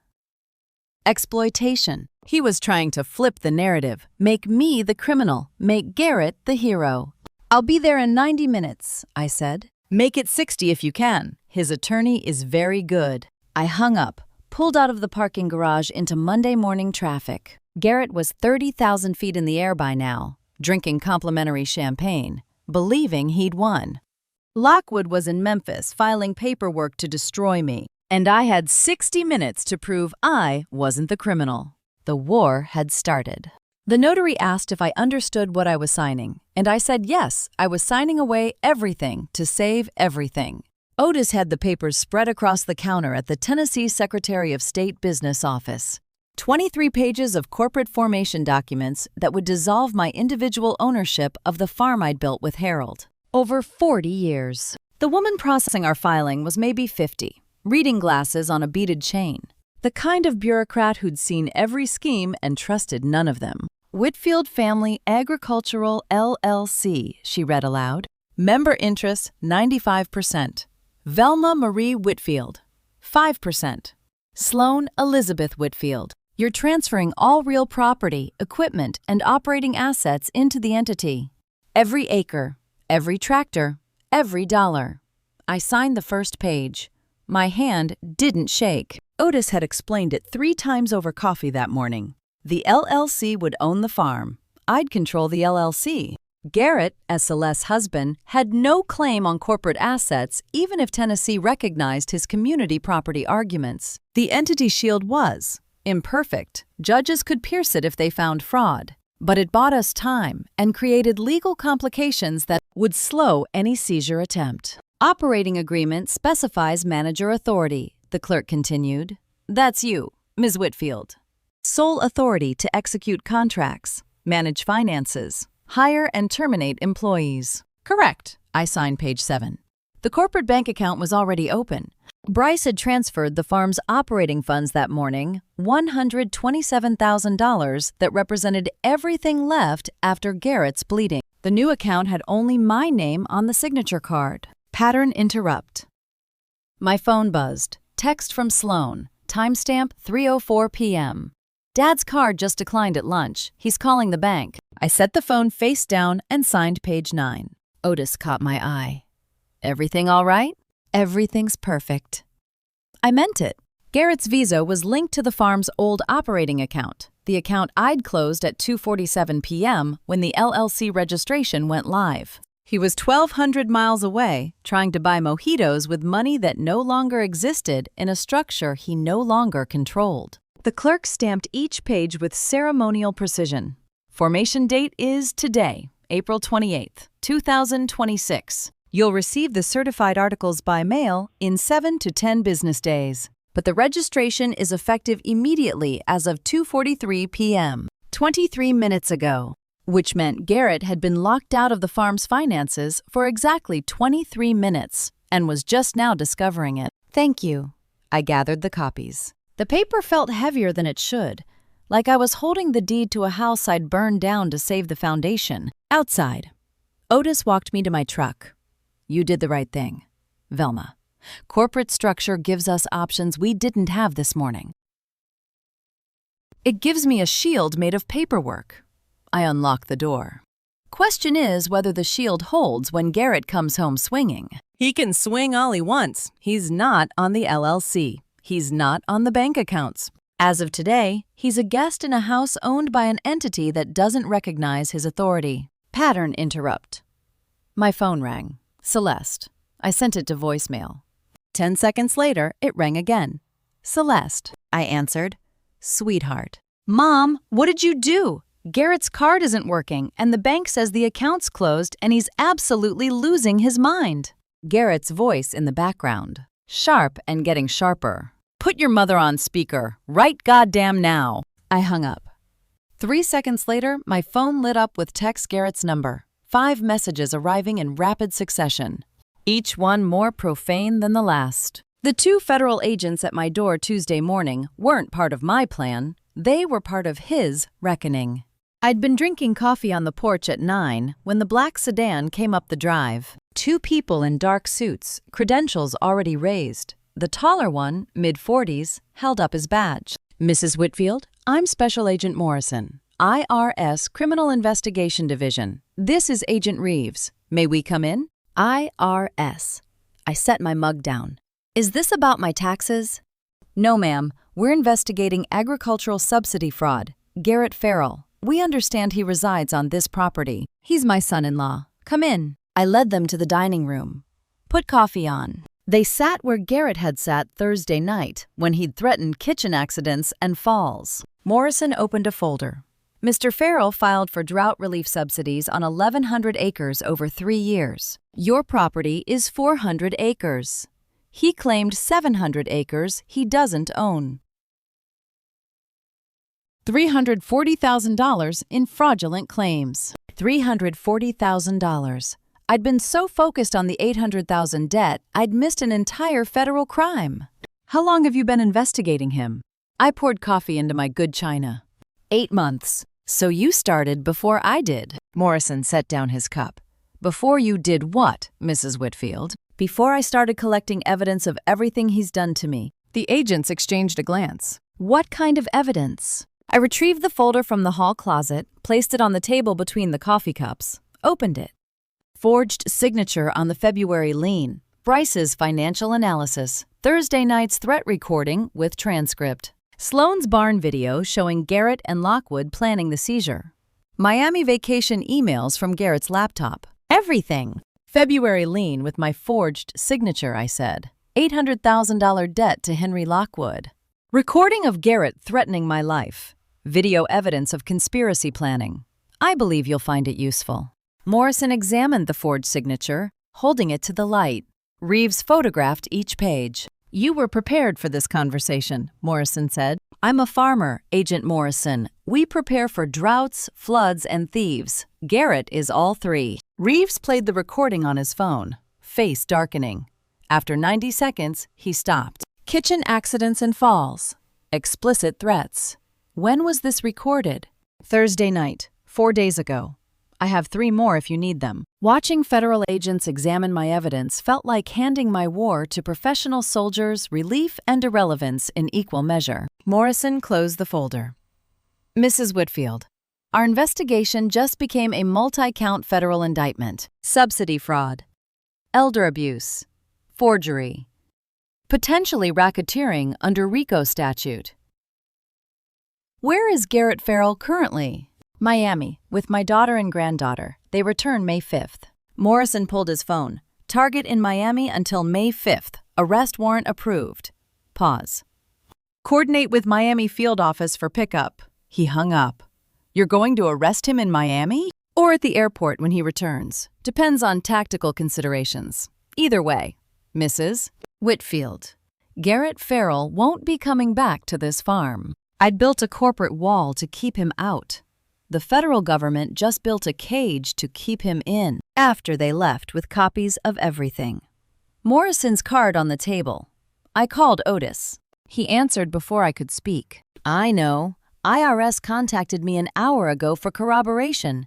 Velma, they're not just arresting Garrett. They're going after Lockwood's entire operation.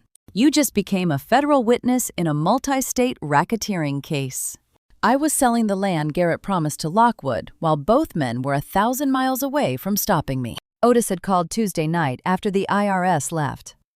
Federal witness status protects you, but it doesn't protect your assets. We need to move faster. Wednesday morning at 10, we walked into a Nashville notary's office with 80 acres worth of deed documents and a buyer Otis had. Vetted over 72 hours of phone calls. Thomas Caldwell was already waiting in the conference room. Mid-50s, khakis and a button-down. The kind of conservation land investor who made quiet money buying landlocked parcels nobody wanted and reselling them to State Park Systems 6 months later. He stood when we entered. Mrs. Whitfield. Otis explained the situation. I'm prepared to close today 80 acres, $1.8 million, as discussed. Almost twice what Douglas Mercer had estimated when I'd asked about selling options 3 weeks ago. Otis had found a better buyer. Thank you for moving quickly. Otis spread the survey map across the table. North parcel, 80 acres, landlocked but conservation zoned, borders state forest here. His finger traced the boundary. Caldwell nodded. State wants to expand the forest corridor. This parcel is perfect. I'm essentially the middleman. Hold it 6 months, flip to Tennessee Parks Department for 2.1. You get your money today, I profit later. And this is definitely the parcel Garrett listed on his February filing. I needed to hear it again. Confirmed, Otis said. He promised Lockwood this exact 80 acres as secured collateral. Caldwell glanced between us. The loan your attorney mentioned. Fraudulent loan, Otis corrected. Garrett forged Velma's signature on a preliminary lien, but never had authority. She's selling it legally before his fraudulent claim can be perfected. Lockwood thinks he has secured debt. He has nothing. Selling the land Garrett promised Lockwood was like removing the foundation stone while both architects were on vacation. What happens when Lockwood discovers it's gone? I asked. He demands immediate payment from Garrett, who doesn't have that kind of cash. The whole fraud collapses. You're pulling the foundation from under both of them. The notary arrived, a woman in her 40s, with a tablet and a rolling briefcase full of stamps. Good morning. Let's get you folks recorded. She walked us through the documents with practiced efficiency, deed transfer, purchase agreement, wire authorization. This parcel hadn't been moved into the LLC yet, so I signed as individual property owner. Caldwell signed his side. The notary stamped, witnessed, clicked through screens. Recording submitted to county clerk electronically. Public record in 30 minutes. Every signature was another lock on Garrett's cage. Caldwell tapped his phone. Wire transfer initiated. $1.8 million to Whitfield Family Agricultural LLC account. Should clear by 2. Handshakes. Deed copies distributed. Caldwell left first, nodding politely like we'd just sold him a used tractor instead of the linchpin of a fraud scheme. Otis gathered our documents. The money is protected in the LLC. Garrett has no access. Lockwood has no collateral. And it's all perfectly legal. How long before they realize? Lockwood might notice the county recording today if he's watching. Garrett won't know until he tries to use this land to negotiate. Either way, too late. $1.8 million more than my father paid for the entire farm in 1968. And I'd just moved it beyond Garrett's reach in 30 minutes. We were halfway down the hallway when Otis's phone rang. He glanced at the screen. Stopped. Agent Morrison. He answered on speaker. Otis, we need to talk about timing. Lockwood just filed an emergency injunction trying to freeze all Whitfield Farm assets. He knows what you're doing. My chest tightened. Can he freeze the LLC accounts? Otis asked. Not if the debts are fraudulent, but he's got a judge hearing the motion at 3 p.m. today. You need to be there. I checked my watch. 4 hours. Morrison continued. The hearing is at 3 p.m. federal courthouse. If Lockwood wins the injunction, everything freezes. LLC accounts, farm operations, the eviction. You need a federal defense attorney, not just Otis. And Velma Lockwood knows your strategy now. He's coming for you with everything. The call from Garrett's own lawyer was the betrayal I didn't have to engineer. Desperation makes men destroy each other. Thursday morning, I sat at the kitchen table reviewing yesterday's outcome. Federal judge denied Lockwood's injunction in 17 minutes, ruled the debts appeared fraudulent, no basis to freeze assets. The LLC stood protected. The land sale stood recorded. Yesterday, the judge said Lockwood's claims lack facial validity, legal language for obvious fraud. My phone rang at 9:15. Otis, voice edged with excitement. Velma, you won't believe this. Bradley Hutchins just called me. Garrett's lawyer. I set my coffee down. Why? Because Garrett owes him $45,000 in unpaid legal fees, and Hutchins wants to make a deal. What kind of deal? Complete client file every document, every email, every recorded conversation in exchange for immunity from your ethics complaints and my recommendation letter for his bar. Reinstatement hearing. Isn't that illegal attorney-client privilege? Crime fraud exception. When a client uses an attorney's services to commit fraud, privilege doesn't apply. Hutchins claims he never knew about the forgery until after.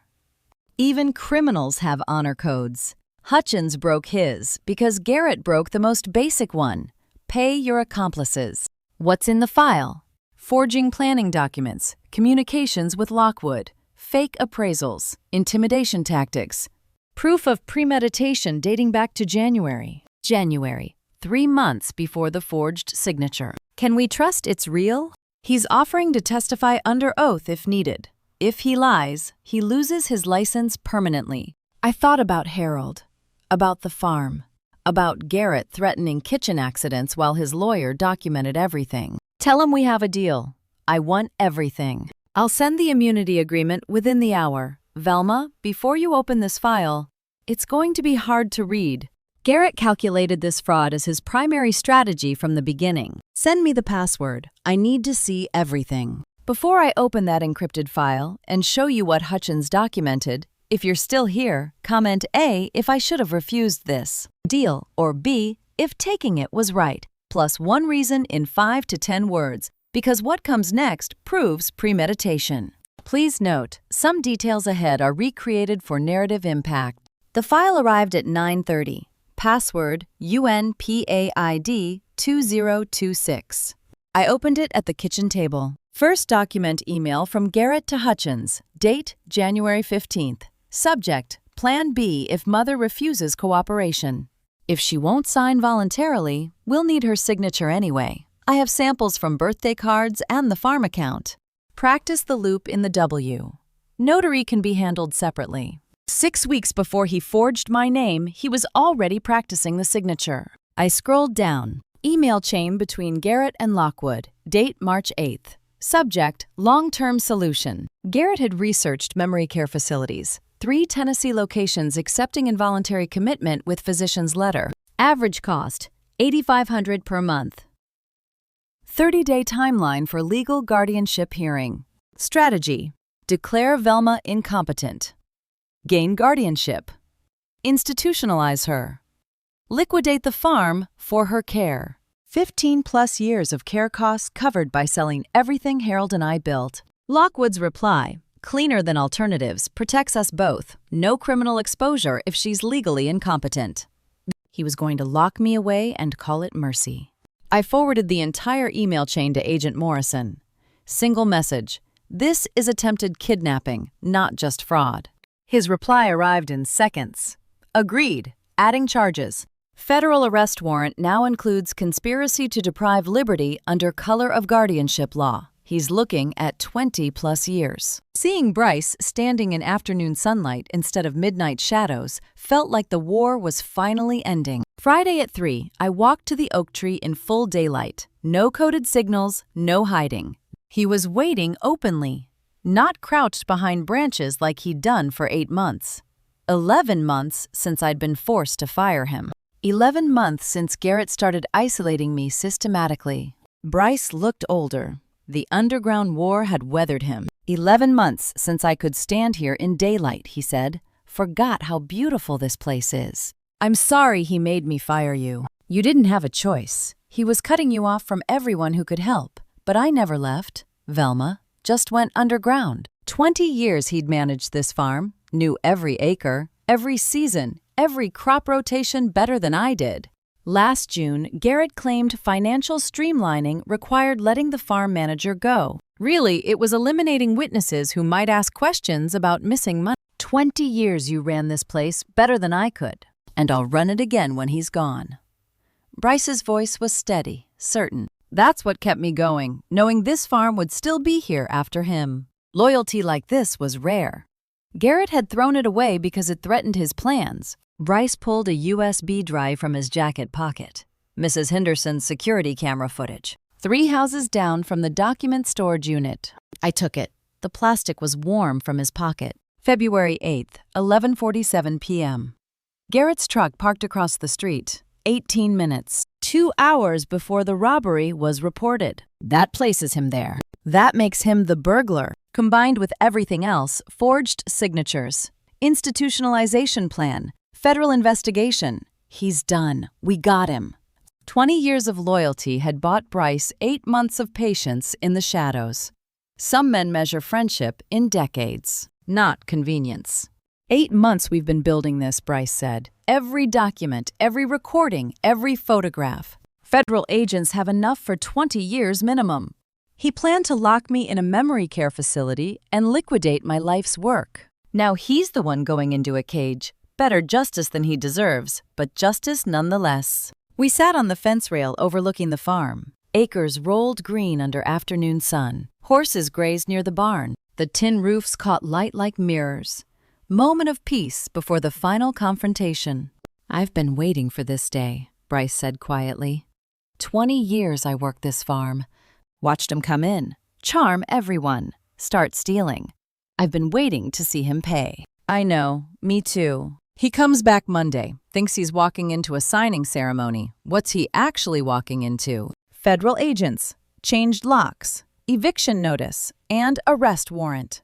The farm he tried to steal, now a fortress he can't breach. Sitting on that fence rail watching the farm in afternoon light felt like soldiers resting before the final battle calm. Ready. Certain. My phone rang. Agent Morrison. I answered. Agent Morrison. Garrett Farrell is in transit. Left Miami last night. Didn't return to the hotel. Rental car found at Miami airport this morning. Flight records show he's heading to Nashville. I stood.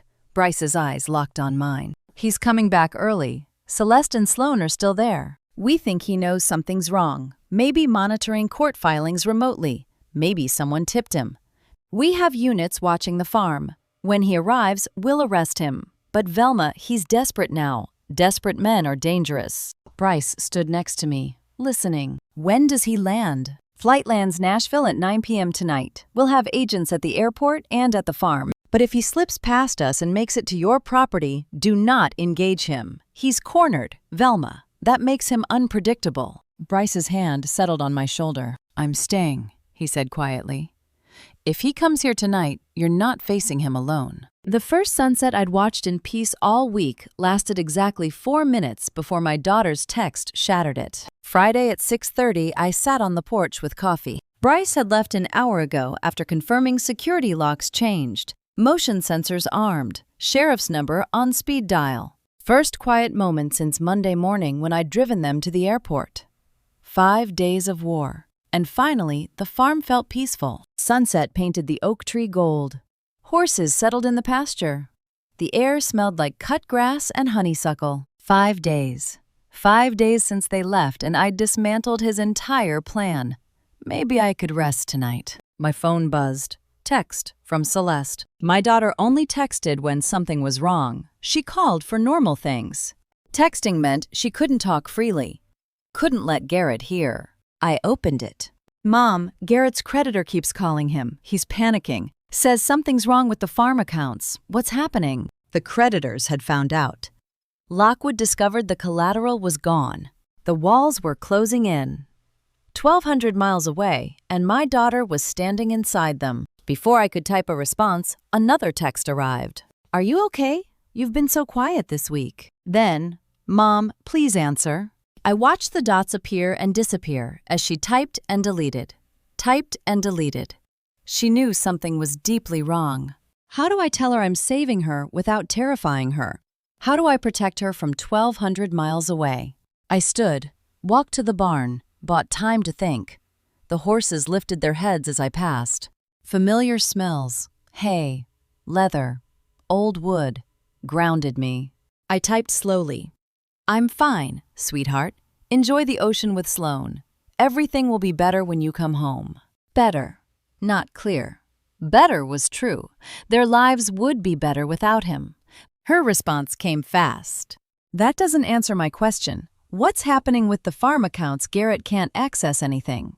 I leaned against the barn wall, closed my eyes, reading my daughter's scared texts from 1,200 miles away while her husband discovered I'd destroyed his life. Motherhood had. No distance setting for protection. I typed, trust me, like you asked me to trust you in the barn. Can you do that? Long pause. 3 minutes. She was remembering. The barn conversation. The hidden camera. Save us! Finally, I'm trying, but Garrett is different, angry in a way I haven't seen before. He's scaring Sloan. My hands tightened on the phone. I typed, keep Sloan close. Stay in public places. If he gets volatile, take her somewhere he can't find you.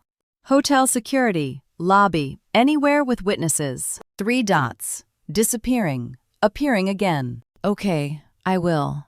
Mom, you're scaring me. I know, I'm sorry. Just trust me a little longer. 15 minutes of silence.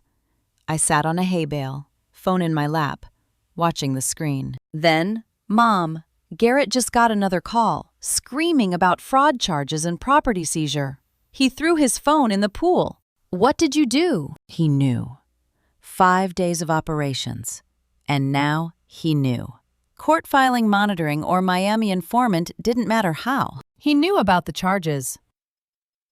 The evidence. The trap waiting. How do you tell your daughter, I just saved you from a man who planned to institutionalize me and steal our family's legacy via text? Message. I typed, I protected what's mine. And I protected you. Stay there. Don't come home early. Let me handle this. Send. Dots appeared immediately. Disappeared. Appeared again. 20 minutes of silence. I stood, walked outside. The sunset was gone. Stars coming out over the farm. Cold wind rising. Phone buzzed. Celeste. Garrett's gone. Took rental car keys. Said he's handling it himself. Won't tell me where he's going. Mom, I'm scared. Should I call police? My hands shook, typing the response. He was coming home early. Rage and desperation in a rental car, heading who knew where. And my daughter and granddaughter were alone in Miami with no protection. The first voicemail was polite. The 8th was a death threat, and I listened to all of them twice. Friday night, Celeste had texted that Garrett left the resort in the rental car. By Saturday morning, he was back. Wouldn't explain where he'd gone. Now Sunday evening, my phone showed 8 missed calls in 2 hours, all from his Miami number. The trap had fully closed around him, and he was calling from inside it. I made fresh coffee, sat at the kitchen table, pressed play on the first message. Garrett's voice, almost friendly. Hey, Mom, strange thing happened. Card declined at dinner tonight. Bank says I don't have account access anymore. Must be an error on their end. Give them a call tomorrow. Would you? I sipped coffee, moved to message 2. 10 minutes later, less polite. Velma, I've called twice now. This isn't funny. The bank says you changed account ownership. Why would you do that without discussing it? Call me back now. Message 3. I just talked to Lockwood's office. You sold the north parcel, the 80 acres I promised as collateral. Do you have any idea what you've done? 8 calls in 2 hours. The financial collapse happening in real time, 1,200 miles away. Message 4. Manipulation tactics deployed. Mom, please, think about what you're doing. You're not thinking clearly. This isn't rational behavior. We need to protect you from making mistakes that hurt the whole family. Call me so we can fix this before it's too late. I set my cup down, closed my eyes. Listening to him weaponize guardianship threats, the exact imprisonment he'd planned for me, was like watching a murderer accuse his victim of suicide. Message 5. Panic undisguised. The farm credit cards don't work. How am I supposed to? Celeste and Sloan are here. You're sabotaging your own family. Your own granddaughter. Message 6. This is elder abuse. Financial exploitation. I'm documenting everything. My lawyer will have you declared incompetent. You're clearly not capable of managing. The irony was perfect. Every threat was a confession. Every accusation proved the institutionalization plan I'd found in Hutchins' file. Message 7. Rage without pretense. You set me up. The vacation, the timing, the LLC, everything. You manipulative. I swear when I get my hands on. Background noise, someone asking if he was okay. Public scene. Resort staff witnessing the breakdown. Message 8. I braced myself.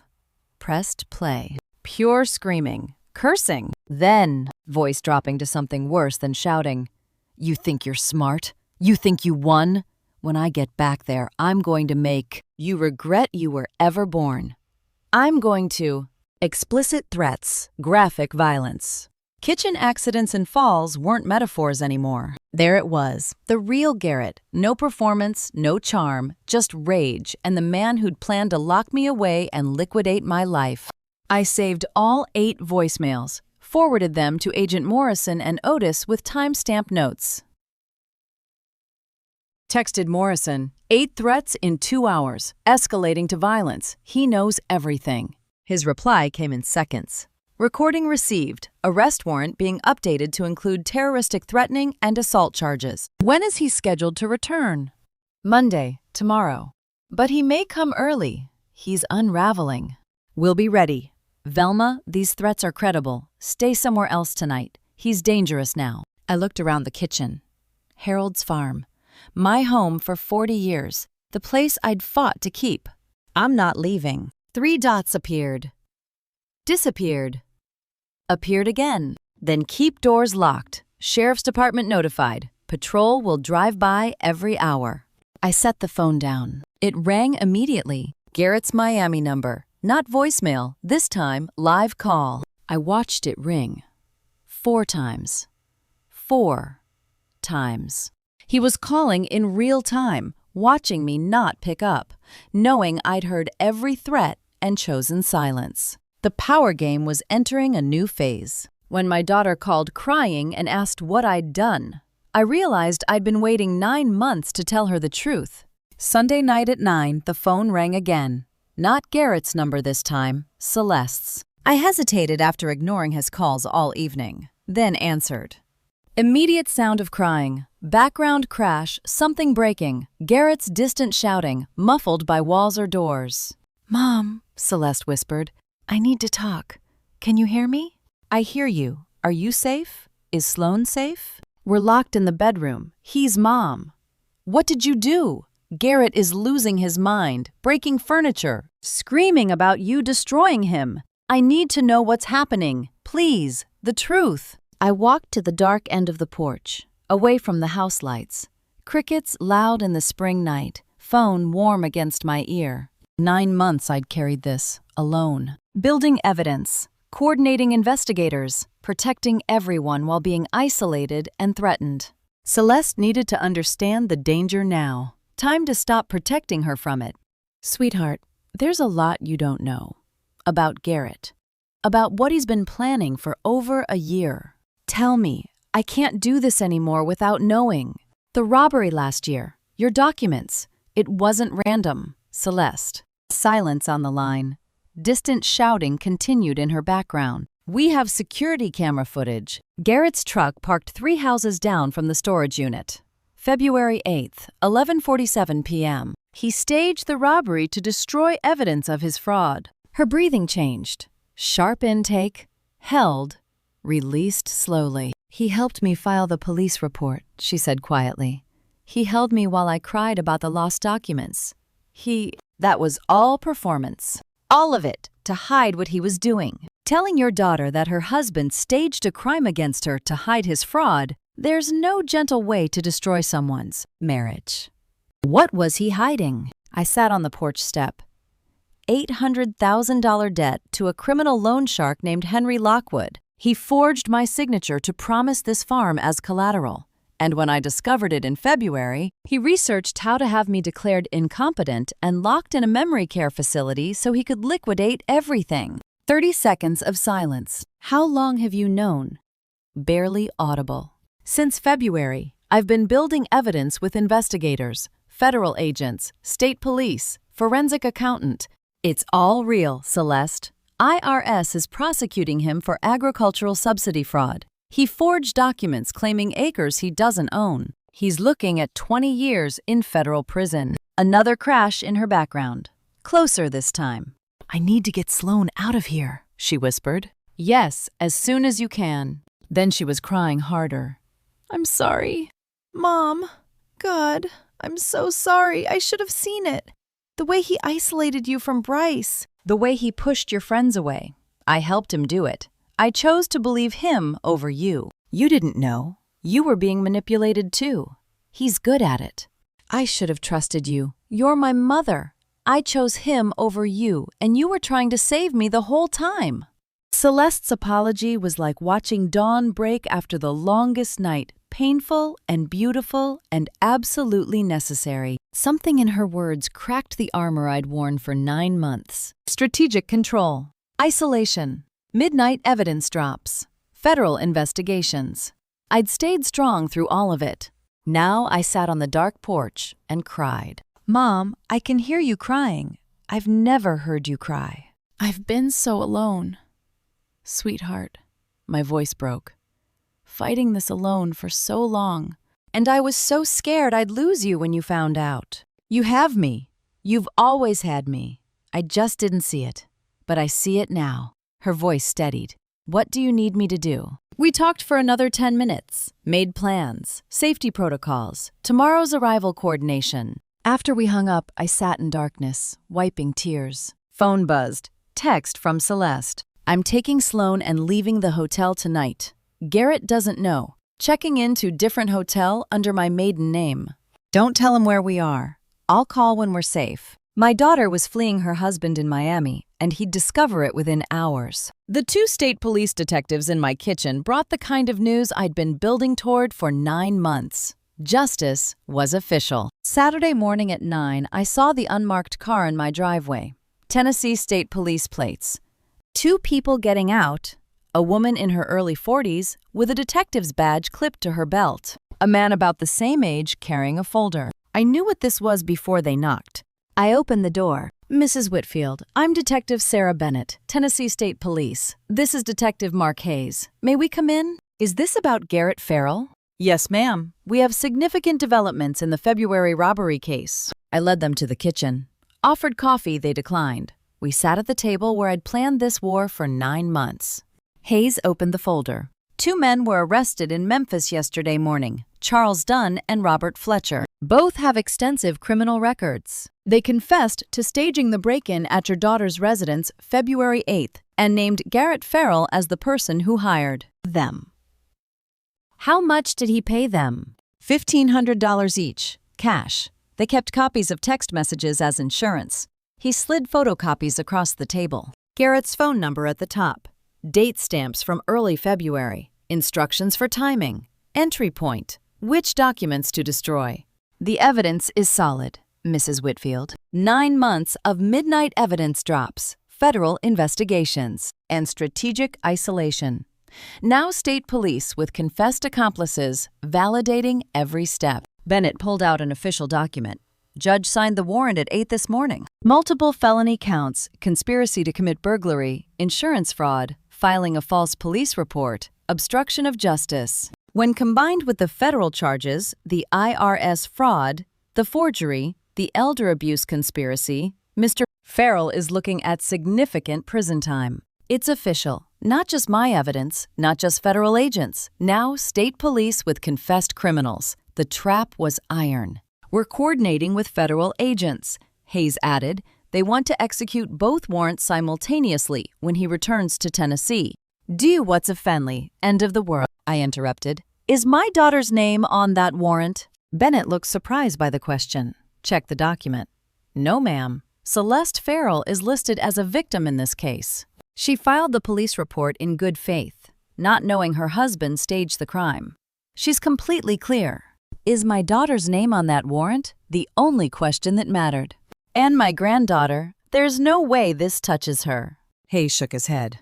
Sloane Farrell is 14 years old. She's not implicated in any way. This is entirely on Garrett Farrell. I felt something release in my chest. Relief I hadn't let myself feel until this moment. Celeste and Sloane were protected. Legally, officially protected. Would you like us to notify you when the arrest is made? Hayes asked. It's standard protocol for victims. Will the warrant protect my daughter and granddaughter? Bennett nodded. Once Mr. Farrell is in custody, he'll be held without bail, given the flight risk and severity of charges. They'll be safe. Then I don't need notification. I trust you'll do your job. They stood, shook my hand, left their cards. I walked them to the door, watched the unmarked car drive down the long driveway and disappear past the oak tree. Stood in the kitchen quiet, made fresh coffee, ritual of normalcy after official confirmation. 2 criminals in Memphis had confessed. State warrant, federal warrant. IRS, prosecution. Lockwood investigation. Every angle covered. He couldn't escape this. I sat at the table, drank coffee, allowed myself a small smile. My phone buzzed. Text notification. Unknown number. Miami area code. I opened it. Mrs. Whitfield, this is Henry Lockwood. We should meet before Monday. I have a proposal that benefits us both. Your son-in-law has become inconvenient for all parties. Let's discuss his permanent removal from our mutual problem. The loan shark wanted to make a deal. My 14-year-old granddaughter handed me the missing piece of a federal conspiracy case and didn't even know it. Saturday afternoon at 2, Sloane found me in the barn checking on the horses. She had her laptop under one arm, face bright with excitement. She and Celeste had returned from Miami early, staying at a friend's house while Garrett was still away. Grandma, want to see my horse video before I post the final edit? I've been working on it for weeks. The video from April, the new colt. Yeah, I have 847 subscribers now. This one's going to be so good. She sat on a hay bale, opened her laptop. The barn smelled like fresh hay and leather tack. Afternoon sun slanted through the open doors, dust motes dancing in the light. Sloane played the edited version of Colt footage, bled to her narration over music. Nice cuts. Then she showed me the original to compare. The edited version has music, but the original has Dad's phone call in the background. I tried to edit it out, but it's hard. Audio stuff is complicated. I leaned closer. Play the original again. I want to hear something. Okay, but it's kind of boring with all of Dad talking. She played it. Colt wobbling on new legs. Sloane's younger voice off camera. Look at him. He's so tiny. Signed by federal judge, Northern District of California. Stand up, Agent Brennan said to Todd. Place your hands behind your back. Todd's face went from pale to red. This is illegal detention. I'm calling my attorney. You can't. I froze. February job. Hank. Payment. Papers destroyed. He was confessing to the staged robbery on Sloane's horse video. A 14-year-old filming a newborn colt for YouTube had captured what federal investigators couldn't, a time-stamped confession from the perpetrator himself. Grandma, you okay? You look weird. I rewound it, listened again. Same words, same admission. Direct connection between Garrett and Lockwood. Hank was Henry. Timeline coordination. Acknowledgement of staged crime. All dated, all preserved. Sweetheart, can you send me this video? The unedited version with all the background audio. Sure, but why? It's not very good with Dad's boring call in it. It's more important than you know, baby. Much more important. I looked at her sitting there, laptop glowing in the barn light, horses shifting in their stalls behind us. She'd filmed this in April, weeks before I'd discovered the full scope of Garrett's fraud. She'd been carrying this evidence the whole time. Something broke in me. I pulled her into a tight hug. I was the mother started crying. Grandma, why are you crying? Did I do something wrong? No, sweetheart. I held her tighter. You did something incredibly right. You just don't know it yet. Happy tears or sad tears? Both, baby, both. Hugging my granddaughter while she unknowingly held the key to her father's prison sentence. Love and justice colliding in a barn full of horses. She hugged me back, confused but willing. After a minute, I let her go, wiped my eyes. Can you send me that link now? Oh, I should tell you I posted the original version last month. It has like 5,000 views. I was going to replace it with the edited one, but people seem to like it. Is that bad? I went very still. You posted it when? 3 weeks ago, late April. Why? 5,000 views. Public for 3 weeks. The confession had been online where anyone could find it. Garrett, Lockwood, federal investigators, anyone, preserved beyond anyone's ability to destroy it. No, sweetheart, that might be the best thing you could have done. Can you send me the link? She typed on her laptop, pulled up the YouTube page, copied the link, texted it to my phone. After she left to go back to her mother, I sat in the barn and pulled up the video on my phone, watched it through. The counter said 5,247 views now. I scrolled down to the comments section. Most were about the colt. So cute. Love your channel. Adorable baby horse. One comment from 3 days ago made my blood run cold. Interesting conversation in the background. Who's Hank? Sounds important. HL. Henry Lockwood had seen it. He knew the confession was public and permanent. The auctioneer's truck pulled into my driveway at 8 a.m. to sell the belongings of a man who tried to steal everything I owned. James Thornton's auction company arrived with 2 trucks, a tent, folding tables. Licensed auctioneer in his 50s handled estate sales and evictions across Cheatham County. Per Tennessee law, abandoned property of evicted tenants got sold publicly. Garrett's BMW sat in the driveway waiting. Furniture, clothes, golf clubs, surveying equipment, all cataloged on tables under morning sun. Mrs. Whitfield will have everything ready by 9. Expecting good turnout. Word spread fast about this one. I'm sure it did. Small town. Big scandal. By 8:30, 30 people had gathered. Neighbors who'd watched Garrett charm his way into my family. Some who'd suspected something wrong. Some who'd defended him. All here to witness the fall. Bryce arrived. Stood silently beside me. We didn't need words. That's Garrett Farrell's BMW, one neighbor whispered to another. Heard he tried to steal her whole farm. After she let him live here free for how long? 20 years. You doing okay? Bryce asked quietly. Better than okay. This is justice happening in daylight. At 9 sharp. Thornton climbed onto the platform. BMW 750i, 2024 model. 8,000 miles. Opening bid, 35,000. Do I hear 35? 35. A Nashville dealer raised his card. 40, 40, 41. Sold for 41,000 to the gentleman from Nashville. Watching the auctioneer sell Garrett's BMW was like watching a snake shed its skin. The beautiful exterior discarded to reveal what was underneath. Golf clubs went next. Surveying equipment. Designer suits, 6 of them. Brioni label, custom tailored. Lot sells as one. Opening bid, 500. Bidding started, climbed fast. Someone wanted trophies of the scandal.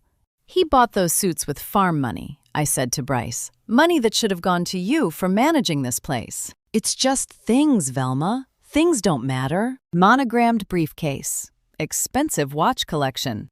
Every item revealing Garrett's vanity. His performance of success built on fraud. Each piece sold to highest bidder, symbolic dissolution of a false life. The auction ended at 10:15. Thornton handed me a check. Final total, $47,000. I turned to the crowd still gathered. This money will restore Bryce Gallagher as farm manager of Whitfield Farm. With a 5% equity stake in the LLC, he earned it through 20 years of loyal service. Some people understand what that means. Bryce's voice broke. Velma, I can't. You can. You will. This farm needs you, and you deserve this. The crowd applauded. Real applause, sustained, approving. Public restoration of a man who'd been wrongfully dismissed, publicly witnessed by the same community that had watched him fall. $47,000 couldn't buy back 20 years of Bryce's loyalty, but it could honor it publicly, and that mattered. Neighbors shook Bryce's hand, congratulated him. Some apologized for believing Garrett's financial streamlining excuse last year. The crowd began dispersing. Then a sheriff's car pulled up fast. Deputy got out, approached me with urgent stride. Young officer coordinating with federal agents on the warrants. Mrs. Whitfield, we have a situation. Garrett Farrell's rental car was found abandoned at Nashville Airport parking garage an hour ago. My chest tightened. Abandoned? What does that mean? Keys in ignition, luggage missing. Security footage shows him arriving alone at 6 this morning, grabbing bags, walking away. We don't know where he went. Airport, bus station, could be anywhere. Bryce stepped forward. Is Velma in danger? We're treating it as high risk, active warrants, known to be volatile. We need to secure this property immediately. He looked at me. Federal agents are en route. We're setting a perimeter around the farm. Mrs. Whitfield. Agent Morrison says if Garrett contacts you, do not engage. He's considered armed and dangerous. He paused. Where are your daughter and granddaughter right now? My blood went cold. I sent them to the farmhouse an hour ago to pack belongings. I stood on my porch with a cup of coffee, watching for the taxi that would bring a desperate man to the fortress I'd built. 11:30 Monday morning. Celeste and Sloan safe inside after the morning panic. Detective Bennett's car in the driveway. Federal agents positioned down the road. New locks on the gate. New sign, Whitfield Family Agricultural LLC. Private property. Auction remnants cleared. Waiting. Bennett approached.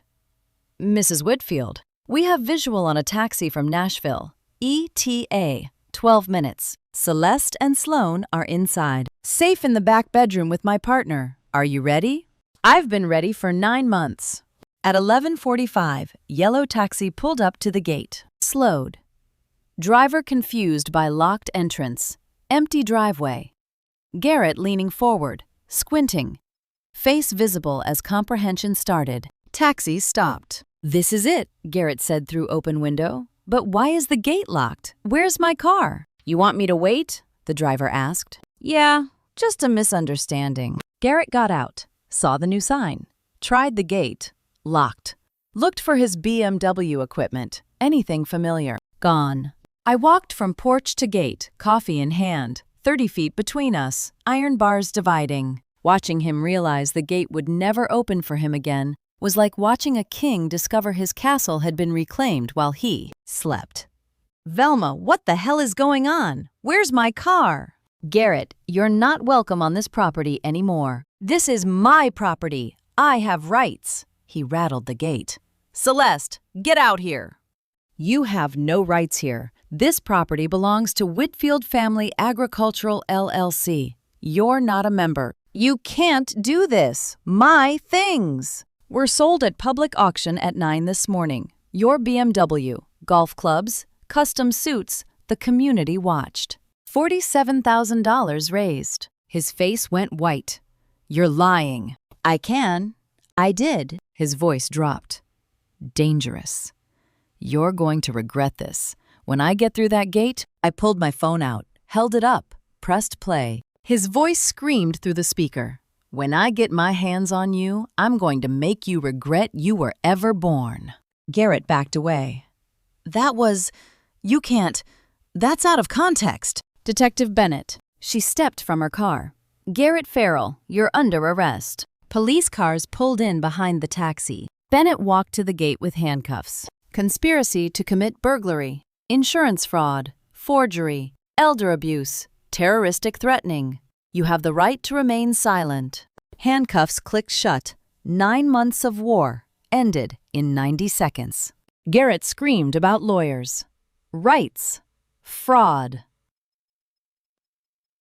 Then he saw them. Celeste on the porch, holding Sloane's hand. Celeste, his voice broke. Don't let them do this. Tell them it was her idea. Celeste. She stood frozen. Long moment. Then turned away, took Sloane's hand, walked inside. Door closed. Bennett guided Garrett into the police car. He screamed through the window as it pulled away. But no. I walked to the porch where Celeste stood, watching the car disappear. She started crying. I pulled her close. "It's over, sweetheart. You're free now. We all are." She whispered against my shoulder. "Mom, there's something I need to tell you. About the institutionalization plan. I knew. For 3 weeks, I knew what he was planning." Morning light filled the farmhouse kitchen as I set 3 mismatched mugs on the scarred oak table where 4 generations of Whitfields had shared meals and secrets. Celeste sat with Sloane pressed against her side, my 14-year-old granddaughter's eyes red-rimmed from yesterday's tears. Fresh coffee smell mingled with unspoken questions hanging like morning fog over the fields. "I made your grandmother's oatmeal cookies," I said.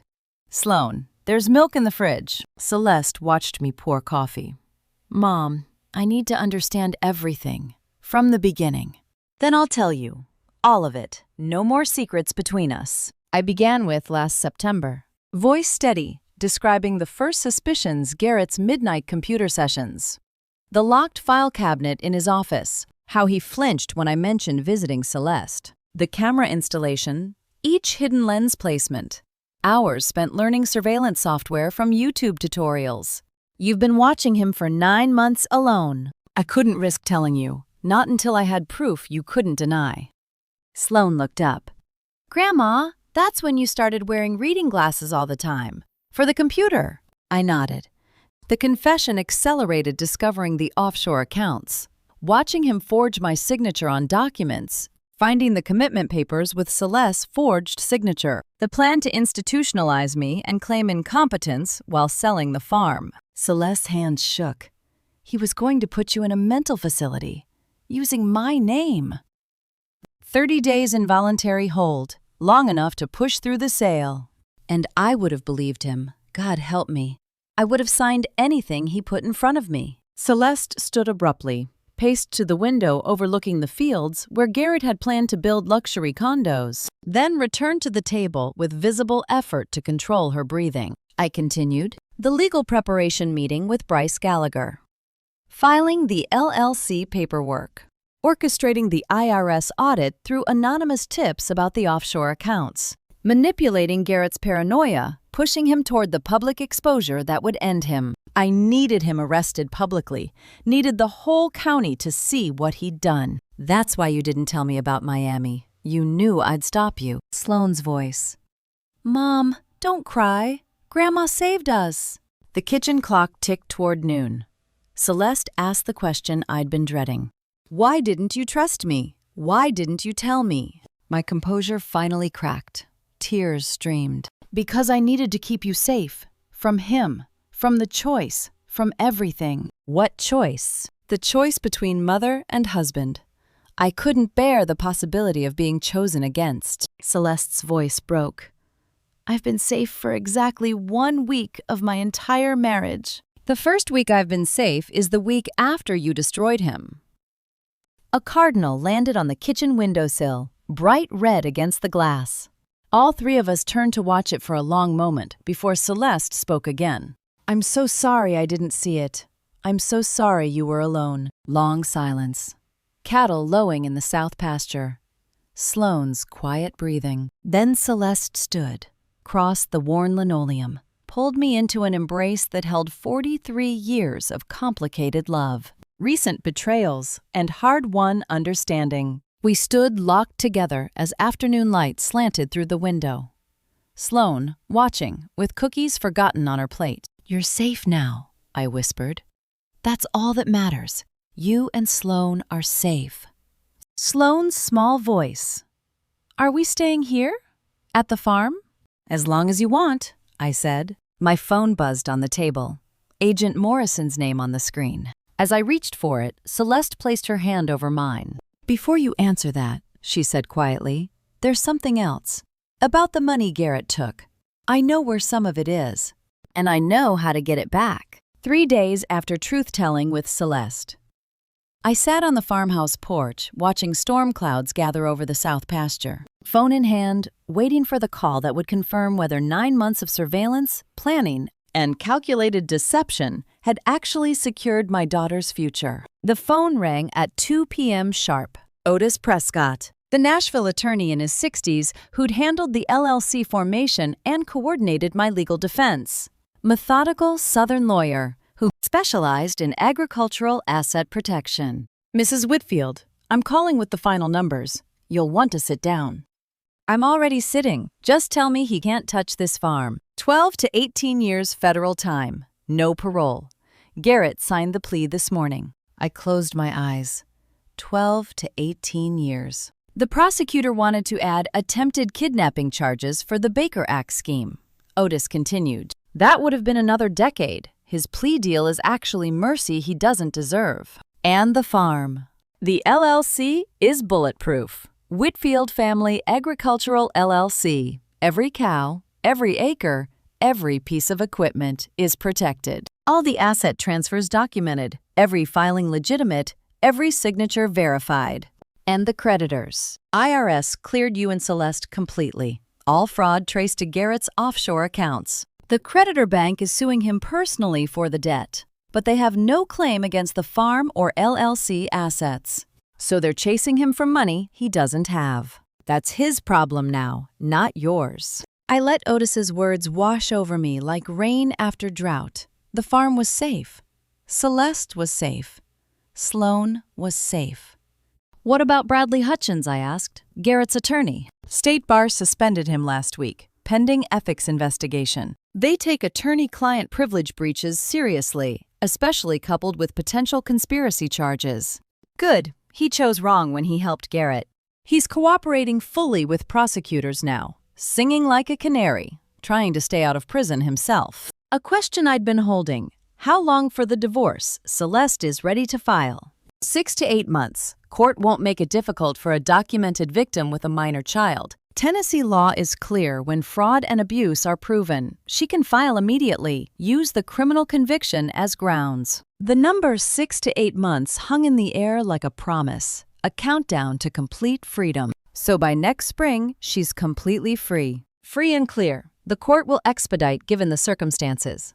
Send me the paperwork. I'll have final documents to you by Friday. You did it, Velma. You saved everything. We did it. I couldn't have fought him alone. Ma'am, from where I'm sitting, you fought him alone for 9 months. We just helped with the paperwork. After the call ended, I set the phone down and stood slowly, walked off the porch into the fields I'd fought to protect. Storm clouds clearing to the west, late afternoon sun breaking through. I breathed deeply, the first full breath without fear tightening my chest since last September when I'd first suspected Garrett's betrayal. 9 months of surveillance, 9 months of midnight evidence drops, 9 months of strategic isolation and calculated moves, all of it leading to this moment, standing in my own fields, safe. The grass was high, cattle grazed near the tree line, Harold's barn stood solid against the clearing sky. Everything he'd built, everything we'd protected together, still standing. Then I saw it. Celeste's car coming up the long gravel drive. But not just the car, a U-Haul trailer attached behind it. Not next week like we'd planned. Today. The car pulled closer, Celeste behind the wheel. Sloane's face pressed against the passenger window, looking out at the fields, the barn, the farmhouse, through the clearing storm.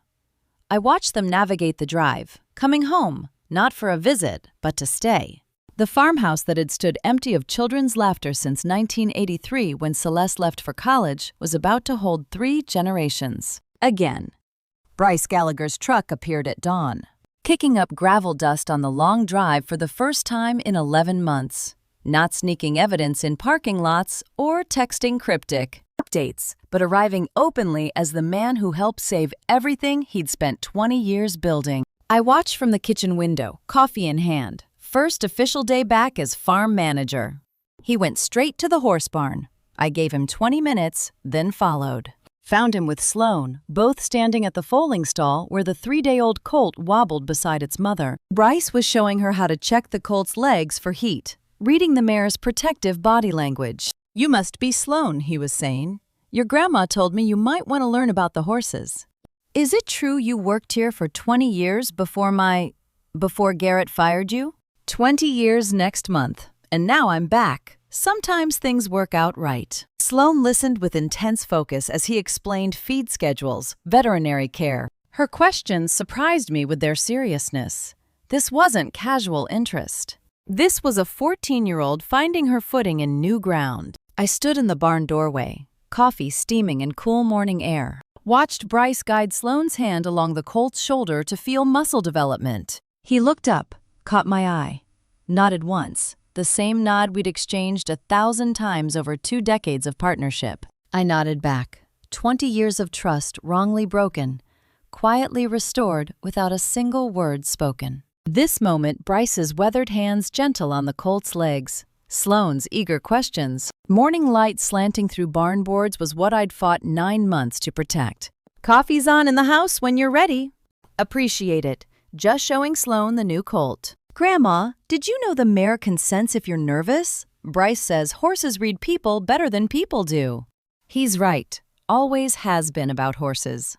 Afternoon found us at the kitchen table, with paperwork spread across the scarred oak surface. The new contract restored Bryce as farm manager with proper salary, but I'd added something unexpected. 5% ownership stake in Whitfield Family Agricultural LLC, I said, sliding the pen across. He stared at the number. Velma, I can't. This is your family's legacy. You bled for this place for 20 years. You risked everything helping me take Garrett down. That makes you family. The contract sat between us like a bridge rebuilt plank by plank, spanning the wreckage Garrett left between employer and employee, between friends who became strangers and were now family. I structured the LLC this way deliberately, I continued, so I could give equity to the people who fought for this farm. You're the first. Celeste gets 30% once the divorce is final. His eyes went bright. I don't know what to say except thank you, and I won't let you down.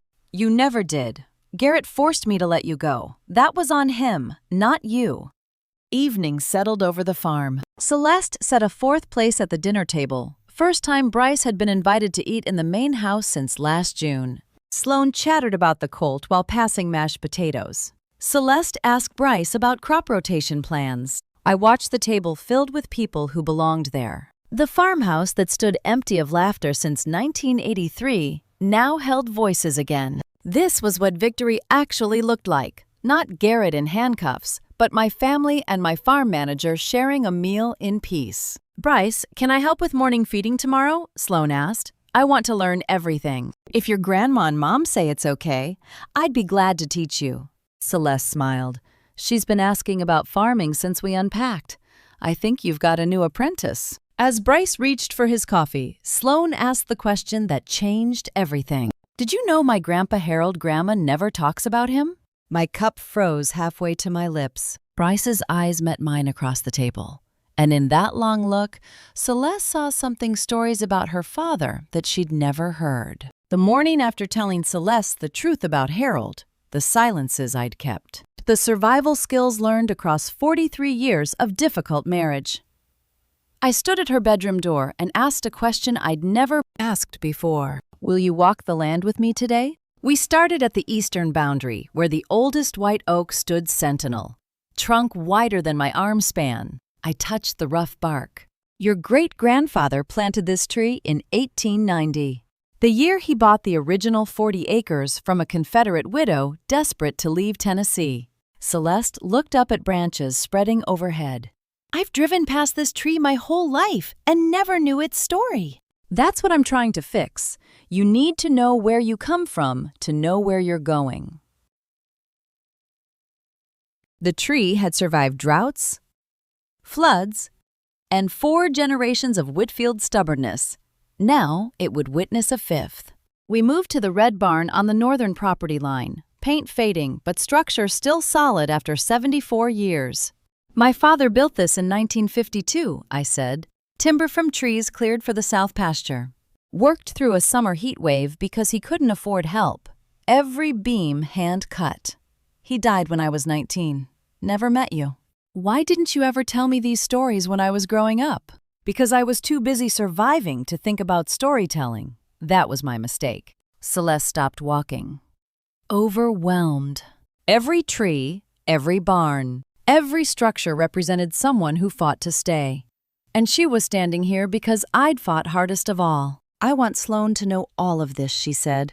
Every story, every detail. That's why we're walking it today. We continued to the irrigation system. Modern equipment installed 15 years ago to replace the old flood system Harold and I had used for decades. Your father worked this land every day for 23 years, I said. My voice caught. We fought more than we loved, but he never tried to take this farm. That counted for something. Is that why you stayed for the farm? I stayed because leaving would have meant losing everything 3 generations built. Sometimes survival looks like staying put. I'd known since Celeste was 16 that she'd need protection from men who wanted to control her. After watching her first boyfriend isolate her from friends, I'd started planning how to ensure this farm would always be a safe harbor she could return to. 27 years of planning ended with Garrett's arrest. We reached the geographic center of the property. I stopped, turned to face her directly. The will is being rewritten, I said. Farm goes to you and Sloane equally, but neither of you can ever sell it. Only farm it or pass it down. You're making sure no one can do what Garrett tried. I'm making sure your daughter has roots no husband can pull up. That's the only legacy that matters. The center field stretched around us like a promise kept across 136 years. Soil that had absorbed the sweat and blood of 4 generations of Whitfield women who refused to be moved. Celeste cried, not grief, but relief. Understanding that my 9-month campaign was never about revenge, but about securing 3 generations of women against the violence of controlling men. We stood together as afternoon faded to twilight, cattle grazing in the distance. Sloane's distant laughter from the barn, where Bryce was teaching her to groom horses. Thank you, Celeste whispered, for fighting when I couldn't, for seeing what I refused to see. You would have done the same for Sloane. You will do the same when your time comes. I hope I'm half as strong as you when I need to be. You already are. You filed the divorce papers this morning, didn't you? She nodded. Listed my occupation as co-owner, Whitfield Family Agricultural LLC. First time in 11 years I've claimed an identity without his permission. As we walked back toward the farmhouse, lights glowing in gathering dark, I pulled a small envelope from my pocket. Garrett's first letter from Federal Holding. Delivered that afternoon, marked urgent, handwriting shaking with desperation. Celeste stopped walking when she saw it. My truck rolled through the farm gate at 5:47 on a Thursday in early June, 2 weeks after burning Garrett's unread letter in the kitchen sink and watching his desperation turn to ash. I came early, seeking solitude to watch sunrise over land I'd fought 9 months to protect. But the barn lights were already on. I cut the engine and listened. Horses nickering, feed bucket scraping, Sloane's voice asking about proper hay portions. My 14-year-old granddaughter had woken before dawn, unprompted, dressed in work clothes, walked to the barn alone. Bryce's deeper voice answered patiently. How do I know if I'm giving the mare too much grain? Watch her body condition. Feel ribs, but don't see them. I'll teach you. I want to do morning feeding every day. Is that okay? If your grandma and mom say yes, I'd be glad to have the help. I stayed in the truck watching Tennessee sunrise break over the eastern tree line, painting fence rails amber, catching the barn's weather vane. I'd stood at this gate 43 years ago as a new bride, 33 years ago as a new mother, 10 months ago suspecting my son-in-law's betrayal. The gate hadn't changed. Everything beyond it had been saved. How do you measure the value of a fight you win not in courtrooms, but in the sound of your daughter breathing easily through the night? Harold surfaced in my thoughts without the usual bitterness. If he'd lived to see Garrett, would he have recognized himself in another controlling man? I'd never know. But Harold loved this farm honestly, even if he loved his family poorly. Somewhere in Sloane's careful attention to horses, I saw his gentleness with animals that never extended to people. You were a hard man, Harold Whitfield, I whispered, but you never tried to sell what wasn't yours. That has to count for something. Your granddaughter will remember the good parts. I'll make sure of it. I thought of Celeste asleep in her teenage bedroom, returned at 43 with divorce papers filed and freedom filling her lungs each morning. Last week she laughed at breakfast, real laughter, not the performative sound manufactured for Garrett. I hadn't heard that sound in 11 years. Some victories are measured in decibels of genuine joy. By spring, she'd be Celeste Whitfield again. Her choice. Some women come home. That's not failure. That's survival. The sunrise spread across Whitfield land like a promise kept. Light touching everything my grandfather planted, my father built. And I refused to surrender. Sloan emerged from the barn carrying an empty bucket. She was noticed my truck, waved before disappearing back inside. I opened the truck door, stepped into dawn air that smelled of honeysuckle and fresh-cut hay and possibility. Walked toward the barn where my granddaughter was learning to be a caretaker rather than just an heir, where Bryce was teaching what this 60-year-old woman had spent 9 months proving: some things are worth fighting for, even when the fight looks quiet. Grandma Sloan appeared in the doorway. I fed everyone already. Bryce says I did good. You did well, and I'm proud of you for waking up on your own. Bryce stepped out behind her. She's a natural. Reminds me of someone. Bryce has been teaching me everything, Sloan said. I told him my name is Sloan Whitfield now, like you and Mom. Is that okay? I paused at the barn threshold, watched her standing in borrowed work gloves, boots too big, hair pulled back like mine, claiming a name no one told her to claim. Sometimes what you protect isn't the land itself, it's whose name they'll speak when they remember this place 3 generations from now. That's more than okay, sweetheart. That's exactly right. And to you, listening to my story, remember this. Protecting what matters most isn't about revenge. It's about proving the truth when no one believes you. I stayed silent too long. I kept the peace instead of asking the hard questions. I let Garrett charm his way into my family for 11 years before I finally trusted my instincts.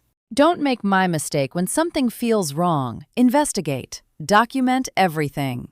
Protect your legacy before someone tries to steal it. Here's what I learned from 9 months of fighting for my farm and my family. You don't need to be loud to be strong. Sometimes the quietest fight, installing cameras, gathering evidence, building legal walls, is the most powerful.